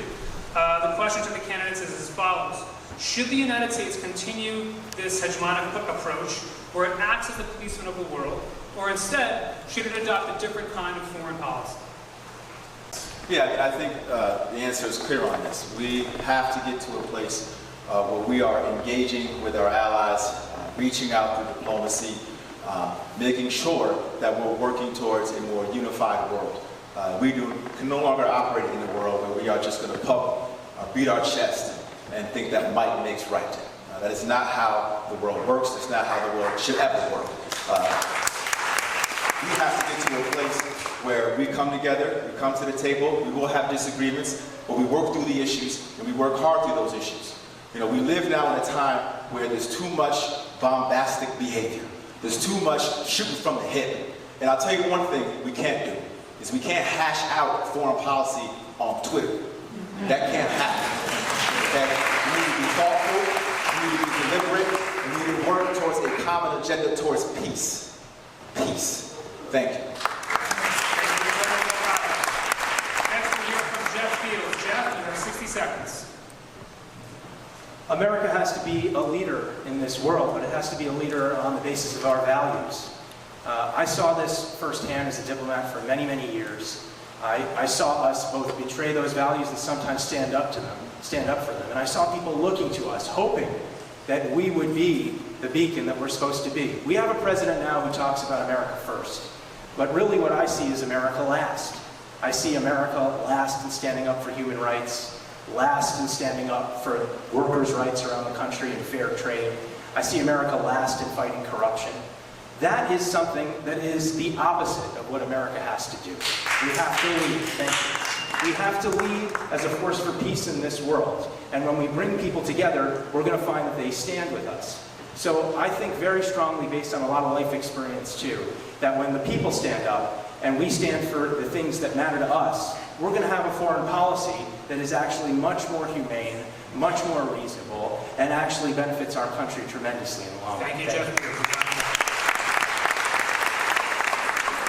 Next, we'll hear from Sue Sullivan. Sue, you have 60 seconds. So foreign policy can come in many different layers. And my kid's dad was at Stuart Air National Guard Base. And from the time that we moved to New Paltz in 1989, he was deployed around the world on humanitarian missions. When something horrible happened, he was there.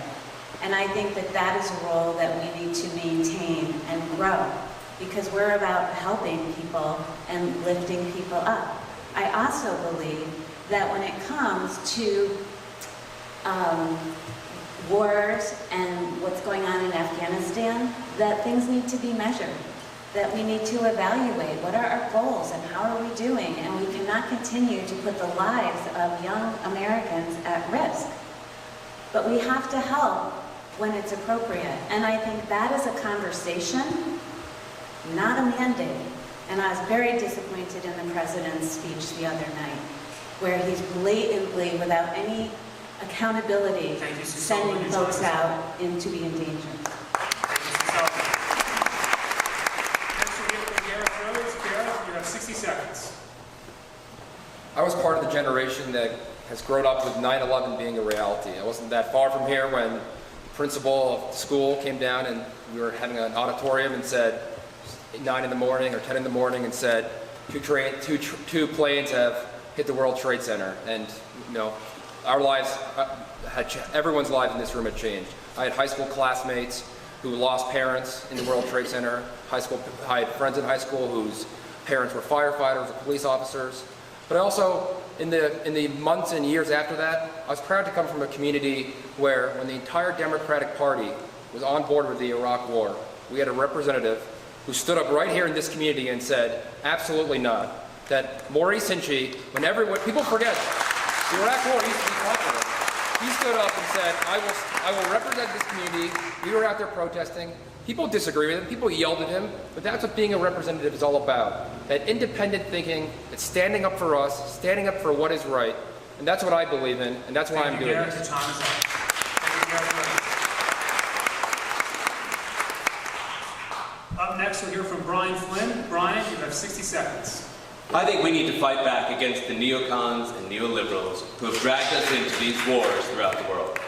I think I've had personal experience in this.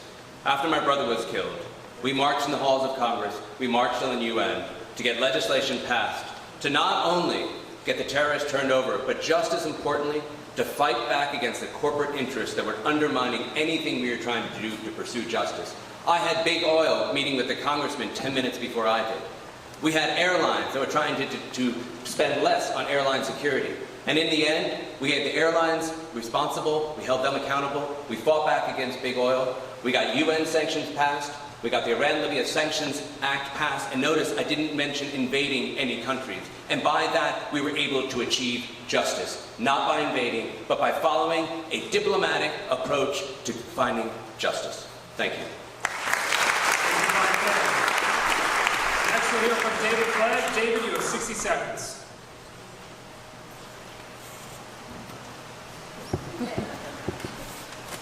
So who's the leader of the free world right now? Angela Merkel, right? We've given up our standing in the world. We've lost the moral center of our country. We have given up on diplomacy. Nothing could be worse for world peace. Nothing could be worse for our country. We have to use diplomacy.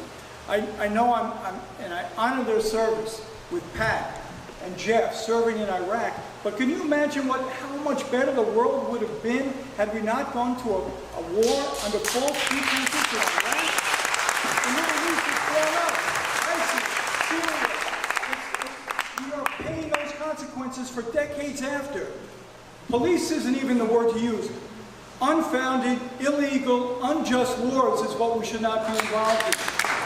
And we must use the country, and we must not use the fact that we're the richest and most powerful military power in the world. We have to use that from a benign sense to try and make the world a better place. Thank you. Thank you, David.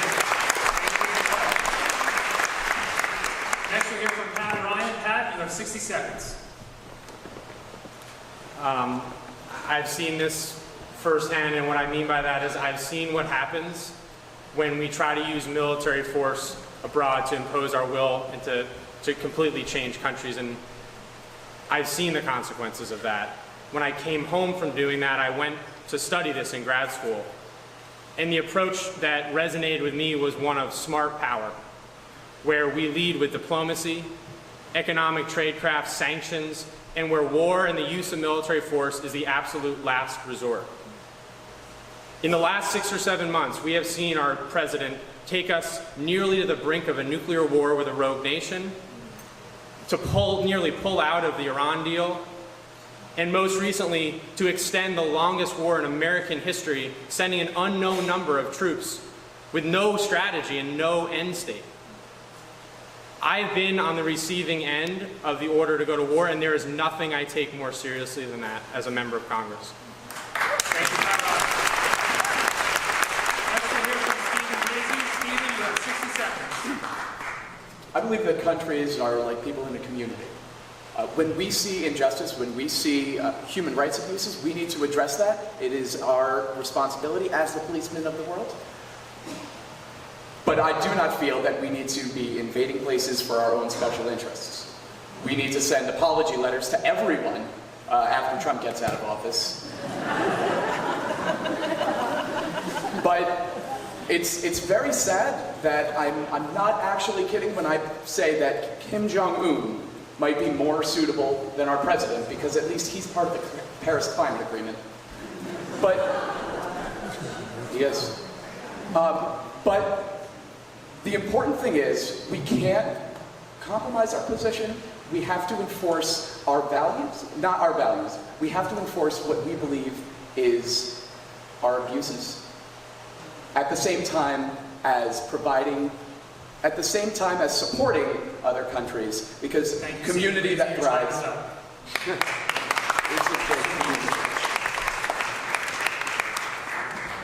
Okay. Our next question will touch on the topic of immigration.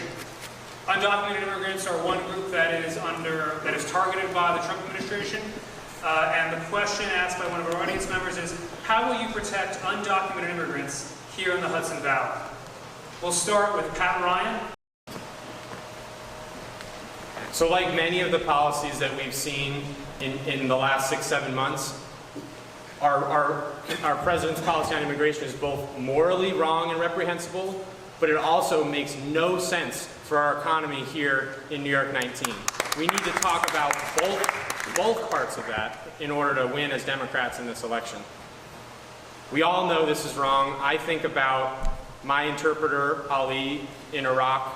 I fought for 3 years to get him and his wife and his family special immigrant visas to come to our country after they risked their lives for our soldiers and for their own fellow citizens in Iraq. Ali's son was in Baghdad at the time that the Muslim ban was ordered, and I started getting frantic calls from him. And it was such a low moment for America, but it was also a high moment because we saw thousands of people turn out at airports to greet people coming in. Thank you, Pat Ryan. Your time is up. Thank you very much. Next we'll hear from Sue Sullivan. Sue, you have 60 seconds.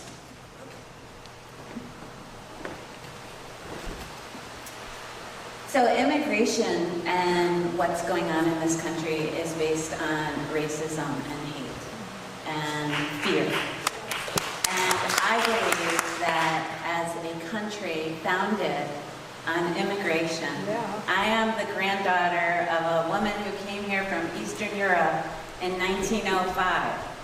And I'm standing here before you running for Congress. That's pretty darn amazing. Only in the United States. So I do believe that we need to protect our citizens, well, we need to protect our citizens from people who break the law. So if you are an immigrant who is here and you break the law, you should be held accountable. I believe we need a path towards citizenship, and I believe that we need to celebrate diversity, celebrate different skills, and get to work. Next we'll hear from David Clegg. David, you have 60 seconds. I have a personal experience with it. My wife was teaching early education as a volunteer over at the George Washington School, and one of her children was the daughter of an immigrant here, which may not have been documented, we don't know, but all of a sudden when this horrible stuff from Trump gets shouted out, this poor child who had great experience in this little class and was growing and was learning doesn't come back. So what do? We've been doing things. Actually, the Human Rights Commission is right on this. We are meeting with Holly Carnwright, who's a district attorney, and the sheriff, and we're trying to get an understanding that if somebody gets brought into the legal system, they don't automatically have to confront whether or not they're documented or not. You want our citizens to be able to go to the police, to complain, or else they become victims. You can't leave them in fear. And we have decided to be a sanctuary city here in Kingston, and we're doing everything we can to protect them, and our churches are getting together to support them. But I think... Your time is up. Thank you. Up next, we'll hear from Gareth Rhodes. Gareth, you have 60 seconds. Growing up farming here in the district, immigration is not some political football. For our farmers, right here in Ulster County, where we're vegetable and apple farmers, seasonal labor is your lifeblood. If you can't get seasonal labor, you're going to go bankrupt because your fruit and your vegetables are going to rot on the vine and rot on the trees. And that's happening right here in the Hudson Valley now. And the fact is, we have folks here who are fighting it. We have our Ulster County Legislature, Hector and others, making sure trying to fight to make sure Ulster County is a sanctuary county. Because you know what? A lot of folks in this room, we know people right here in Kingston who've been here for many, many years who have been deported. And a lot of these families have been coming here to our farms. They're not coming here this year because they got a traffic light ticket back in the 1990s. It makes no sense. These families know these farms better than anyone else. If you can't get them, you're going to go bankrupt. It's a devastating attack on your business. So that's what we need to stand up for, and that's what our immigration policy needs to reflect. Next, we'll hear from Jeff Beals. Jeff, you have 60 seconds. We're a nation of immigrants. Everybody here in this room is an immigrant. Even the people who came over the land bridge, they're immigrants. And we have to stand up for those people. Now, I faced the same thing that Pat did. I had some Iraqis that I worked with who incredibly were banned from coming to this country or couldn't get here when their own lives were in danger because of the work they did for the United States. I brought their stories out to the public, and that actually led to the special immigrant visa being issued for them and being issued for a lot of other Iraqis. And then I housed them in my own home in order to help them start a life here. We have to speak for these people. We have a man, Marco Ochoa, maybe he's here, I don't know, a Latino leader in our community in Kingston, who has been talking about how devastating these ICE raids and restrictions are turning out to be for his community. This is going to make our cities less safe than before. That's something that we have to stand against. I believe in a stronger America, and a stronger America comes from inclusion. Thanks. Next, we'll hear from Brian Flynn. Brian, you have 60 seconds. I'm the grandson of 4 Irish immigrants, one of whom was an unauthorized immigrant for the better part of 10 years, and I can guarantee you that they had no special skills when they came in unless being a sandhog was a special skill. I've worked for immigrant rights since the 1990s. We came very close to comprehensive immigration reform with Ted Kennedy and George W. Bush, because this is actually an opportunity for bipartisanship. Once you marginalize the white nationalists and actually deal with the moderates, you can actually come up with a plan for comprehensive immigration reform that provides a path to legalization for all the immigrants that are here, that treats nonviolent crime differently from violent crime, and provides an economic engine to this country. As Gareth had mentioned, our agricultural community here is dependent upon not only those workers, but the jobs that are created in the communities around them. If we all of a sudden strip them out because of a minority voice, that's not America.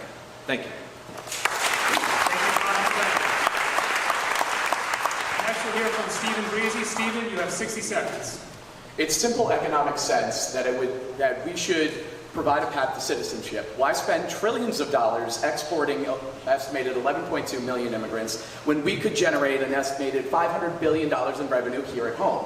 I don't want to spend money on a wall that no one wants. Why not buy healthcare? Why not use this opportunity to better this country?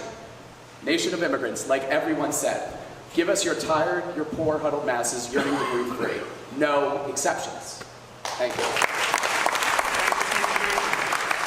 Next we'll hear from Antonio Delgado. Antonio, you have 60 seconds. I think we're living in a time right now where we as a country and we as citizens of this country are being forced to remember who we are and what we're about. What are our principles? What are our ideals? What are we really going to stand for? We call the folks the soldiers who went off and fought in World War II, the greatest generation. They fought back Nazism, fascism, imperialism. They were fighting for hope. They were fighting for inclusion. They were fighting for equality. Right? Here we are now, 2017. And we're talking about building a wall and Mexicans being rapists and murderers. And the man who said that is sitting in the White House. We're being forced to really have to dig deep and figure out what we're truly about. And that's just the moral question. The economics of it speak for themselves. I was out in Schoharie at the Pride Castle Farm with Nan and Mark, a good couple that I met early on in this process, dairy farm owners. And the first thing I said was, what's the issue for you? He says, hey, there's no way that we have a process in place to make sure that the year-long undocumented workers are here and continue to work here. There's no mechanism to assure that they can keep working.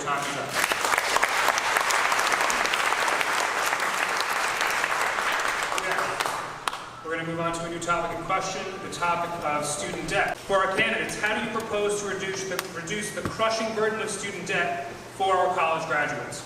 We'll start with Sue Sullivan. Sue, you have 60 seconds. Well, unfortunately, this is something I know something about as well, since I have a 28-year-old that I'm still paying his loans for. So I understand how this hurts a household. I do believe that education is a right, and that there should be equitable education throughout this country. And how we go about paying for it is a totally another story. Like healthcare, I believe that we should all receive some sort of free education. But I also believe that you don't get something for nothing. And I'm very supportive of internship or work requirements associated with that free tuition. I think that that does two things. One, each person who goes through that internship program walks out with relevant experience. And too many kids, having hired a lot of students over the course of my career, they come out of school with a lot of degrees and no experience. Sullivan, your time is up. Thank you. We can do both. Next, we'll hear from Stephen Breezy. Stephen, you have 60 seconds. Bernie Sanders' plan was amazing. Putting a small tax on speculative trading is a brilliant way that we can pay for public college and help alleviate student debt. A lot of people wonder why my generation, the millennial, is so politically apathetic. And the reason why is because we are buried under school debt. We have to work for jobs we have to work for jobs that aren't paying us what we need to support ourselves. We have to work more hours a week. Something has to give. And I believe that's student debt. Next, we'll hear from Pat Ryan. Pat, you have 60 seconds. I grew up in a household with my mom as a teacher, and that made me even more disturbed when I saw a poll that I think a lot of you probably saw. More Americans believe that college is not good than believe it's good. And it's because we are not living in reality. It costs too much. Only 25% of the people in this district go to college, and there are no other alternative paths for those who want to get a good job. That is where we have to start. We have to recognize that the myth that worked 50 years ago that if you went to college, you'd get a good job, is no longer. That's where we've got to start. The other thing that I think is really important, I'm going to run out of time, check out a thing called the Service Year Alliance. What it's all about is if we pay for you to go to college, you return service to the nation as a teacher in the military. That is a key part of the solution. Next we'll hear from Jeff Beals. Jeff, you have 60 seconds. We're mortgaging our own future with student debt. That's an incredible thing for a country to do that depends on its future, that always looks ahead. This was one of the issues that I thought Bernie Sanders spoke to most inspiringly. It was a reason that I supported him in the Democratic primary. I also thought we had to come together after that, and I still believe that, and I believe it about every Democratic election, and I was asked to serve as a foreign policy advisor to the Hillary Clinton campaign, and I did that and came together. I'm seeing in my own students a fear and doubt over their own future. They know they're going to face burdensome debt, and they know they're going to be doing it in an economy where corporations can declare bankruptcy and walk away from their debt, but students can never do it and are trampled by it for the rest of their lives. We have to make public schools free, and we have to change these restrictive banking policies that are preventing our students from getting on their feet and starting a new life. Thank you. Garrett, you have 60 seconds. After I graduated from high school and was working here in the community, I definitely wasn't planning on going to school. It was expensive, and I was going to lose my health insurance if I went to school. But a lot of my colleagues said, you know, Garrett, you're a young guy, take a shot while you still can. There's some good scholarships out there.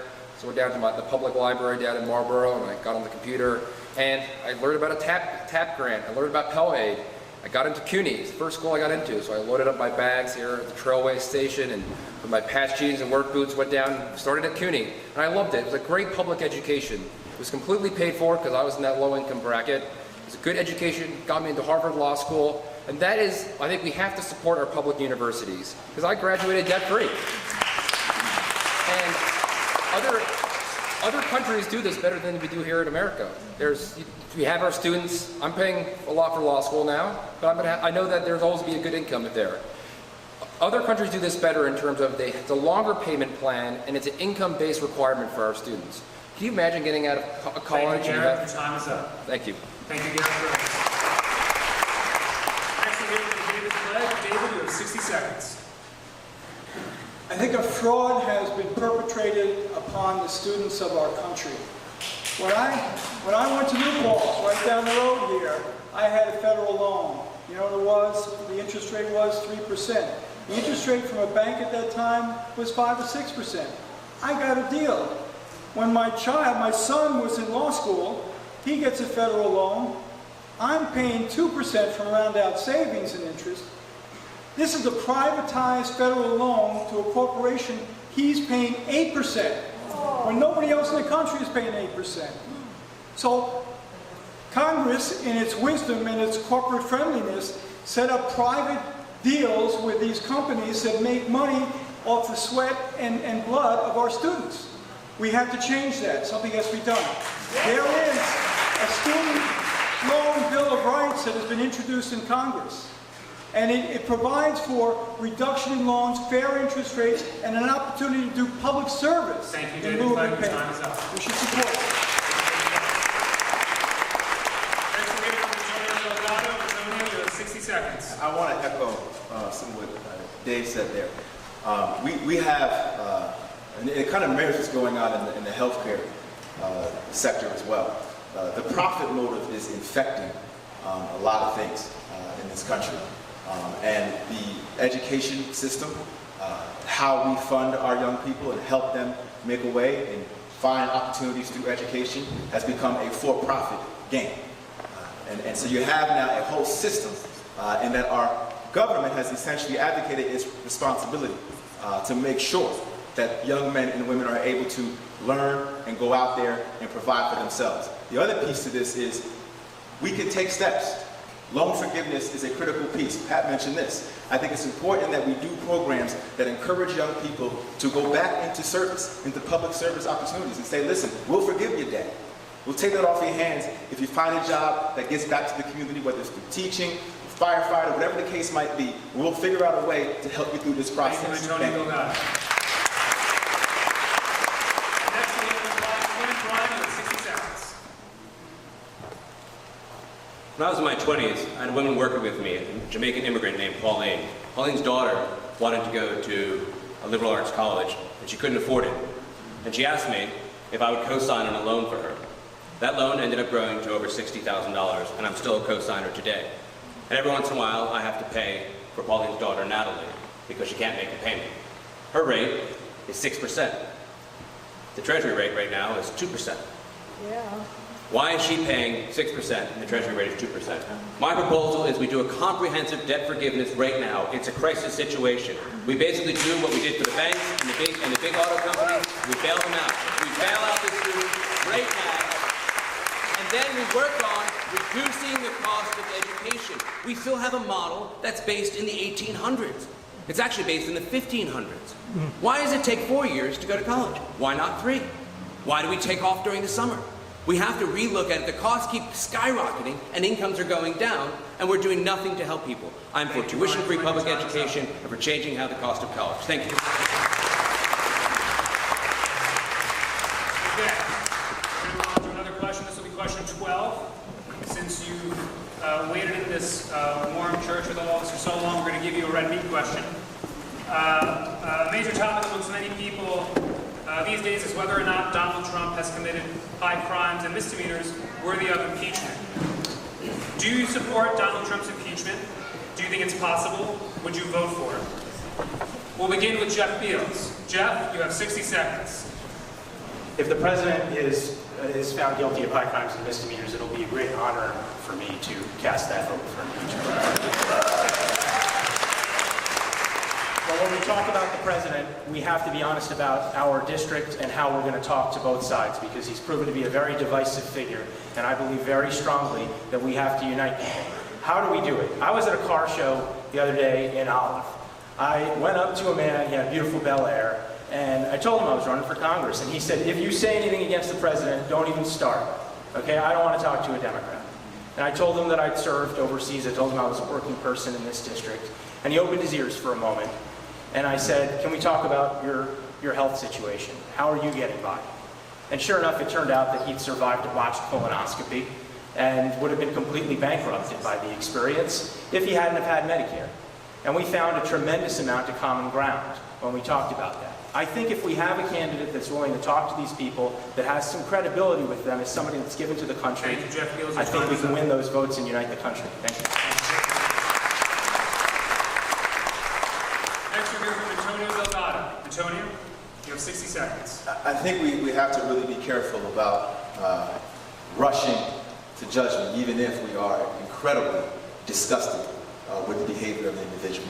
We cannot get in the habit of just calling for impeachment because we are disgusted by somebody's behavior. We have to let the evidence play out, and we'll see where that evidence takes us. And better be damn straight that if the evidence goes where it might go, then I'll have the opportunity, hopefully, to vote for it. That's a different point.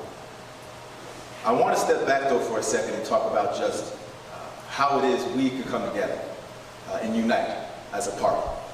We have got to get back to looking at who we are. We have got to get back to thinking about what our principles and our ideals are. We spend way too much time trying to figure out what the other side's doing, how they're thinking, what they're going to do, what their attacks are going to be. The fact of the matter is, who are we? What are we going to preach? What are we going to speak about when we're out there on that stump? I'll tell you what I'm talking about. Working families, opportunity, freedom, and equality. Thank you.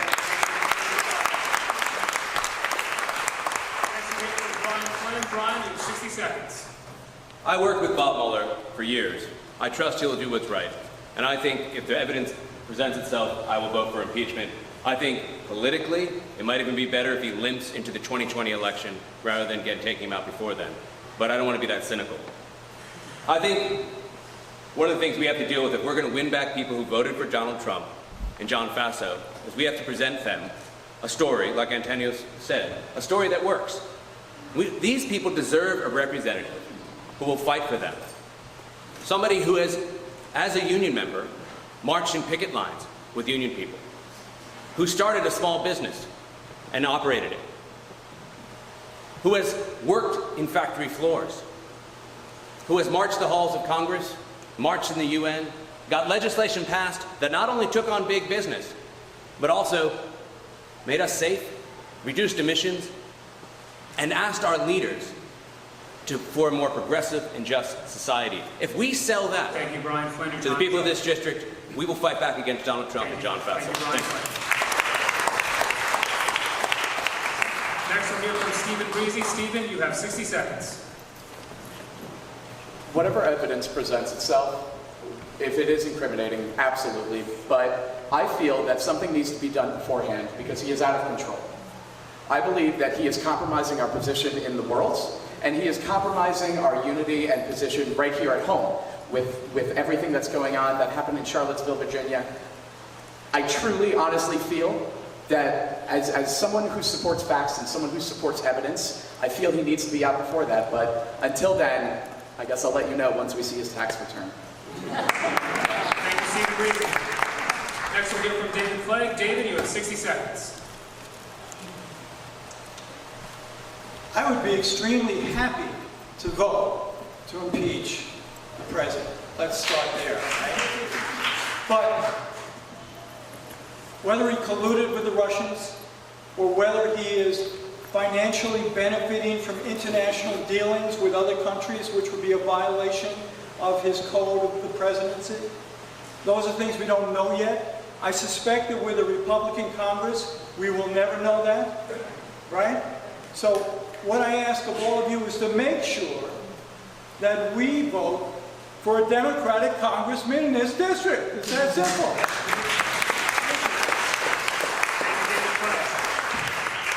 Next, we'll hear from Gareth Rhodes. Gareth, you have 60 seconds. I don't know how you wake up every morning and read the news and see that Twitter feed and can't think anything else, but President Trump got to go. And hopefully it's before 2020. I agree with my colleagues. If there's an impeachable offense, we have to vote to impeach. I think the 25th Amendment is definitely something that's on the table there. But let's also not forget, President Trump won this district by 9 points. There are communities across this district that came out hard for President Trump.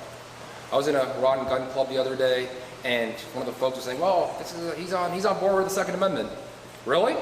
He called the First Amendment. He called the press the enemy of the people. He doesn't care about the First Amendment. He doesn't care about the Second Amendment. He doesn't care about the Third Amendment. This man has no respect for the Bill of Rights. And I think when people wonder, this is how a Democrat, we need to go out there and convince our friends who might have that NRA sticker, but also have that Sierra Club sticker, and tell them, we're on their side. This president is not on your side.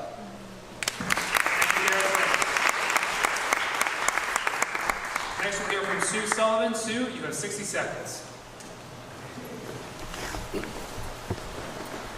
I don't think anyone would disagree if the evidence presents itself that we would all vote to impeach Donald Trump. I think that the president is an enigma of some blip of something that's gone very wrong in our country.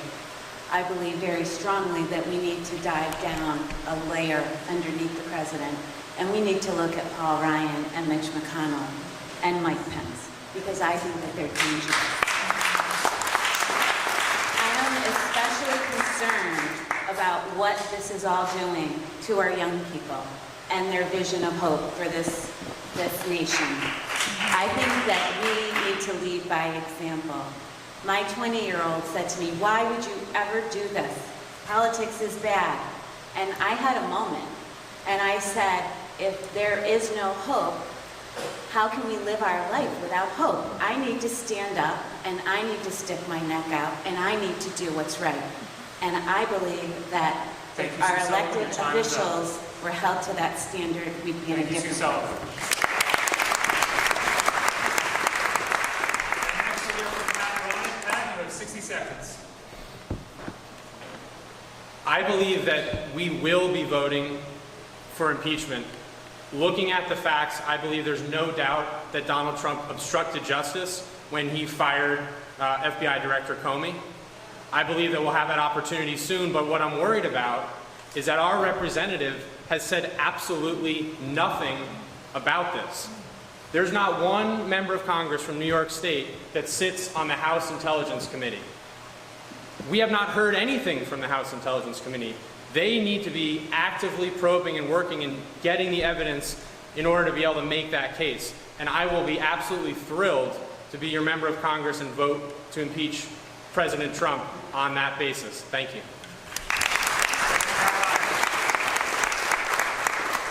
Okay, I believe we have time for one more question. No? Okay. Wow. Okay, they're good. I'm just making sure. Callie's the boss. She says no. That's it. Okay.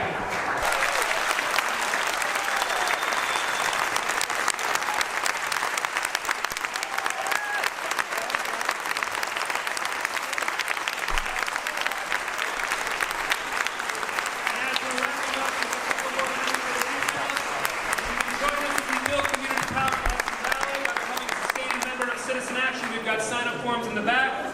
Don't forget to sign our birthday card to John Faso and demand to protect Medicare for all our seniors. Don't forget to vote in our upcoming elections, including the primaries on September 12th and the general election on November 7th. Please register to vote by October 13th. Thanks again to our sponsors, the Old West Church, the Evolving Media Network, and Police Nation Cafe. And last, most importantly, thanks to you, the audience, who joined us tonight. Thanks and have a great evening.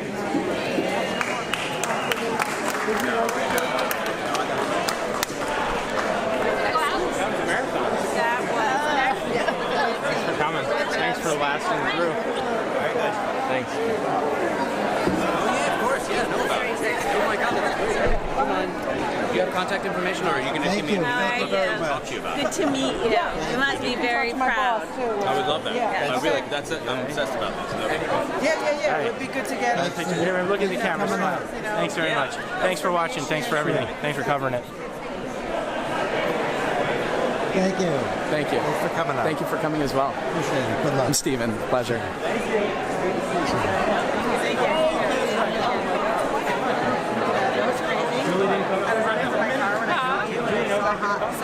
Julie Novak? I don't know if she's around.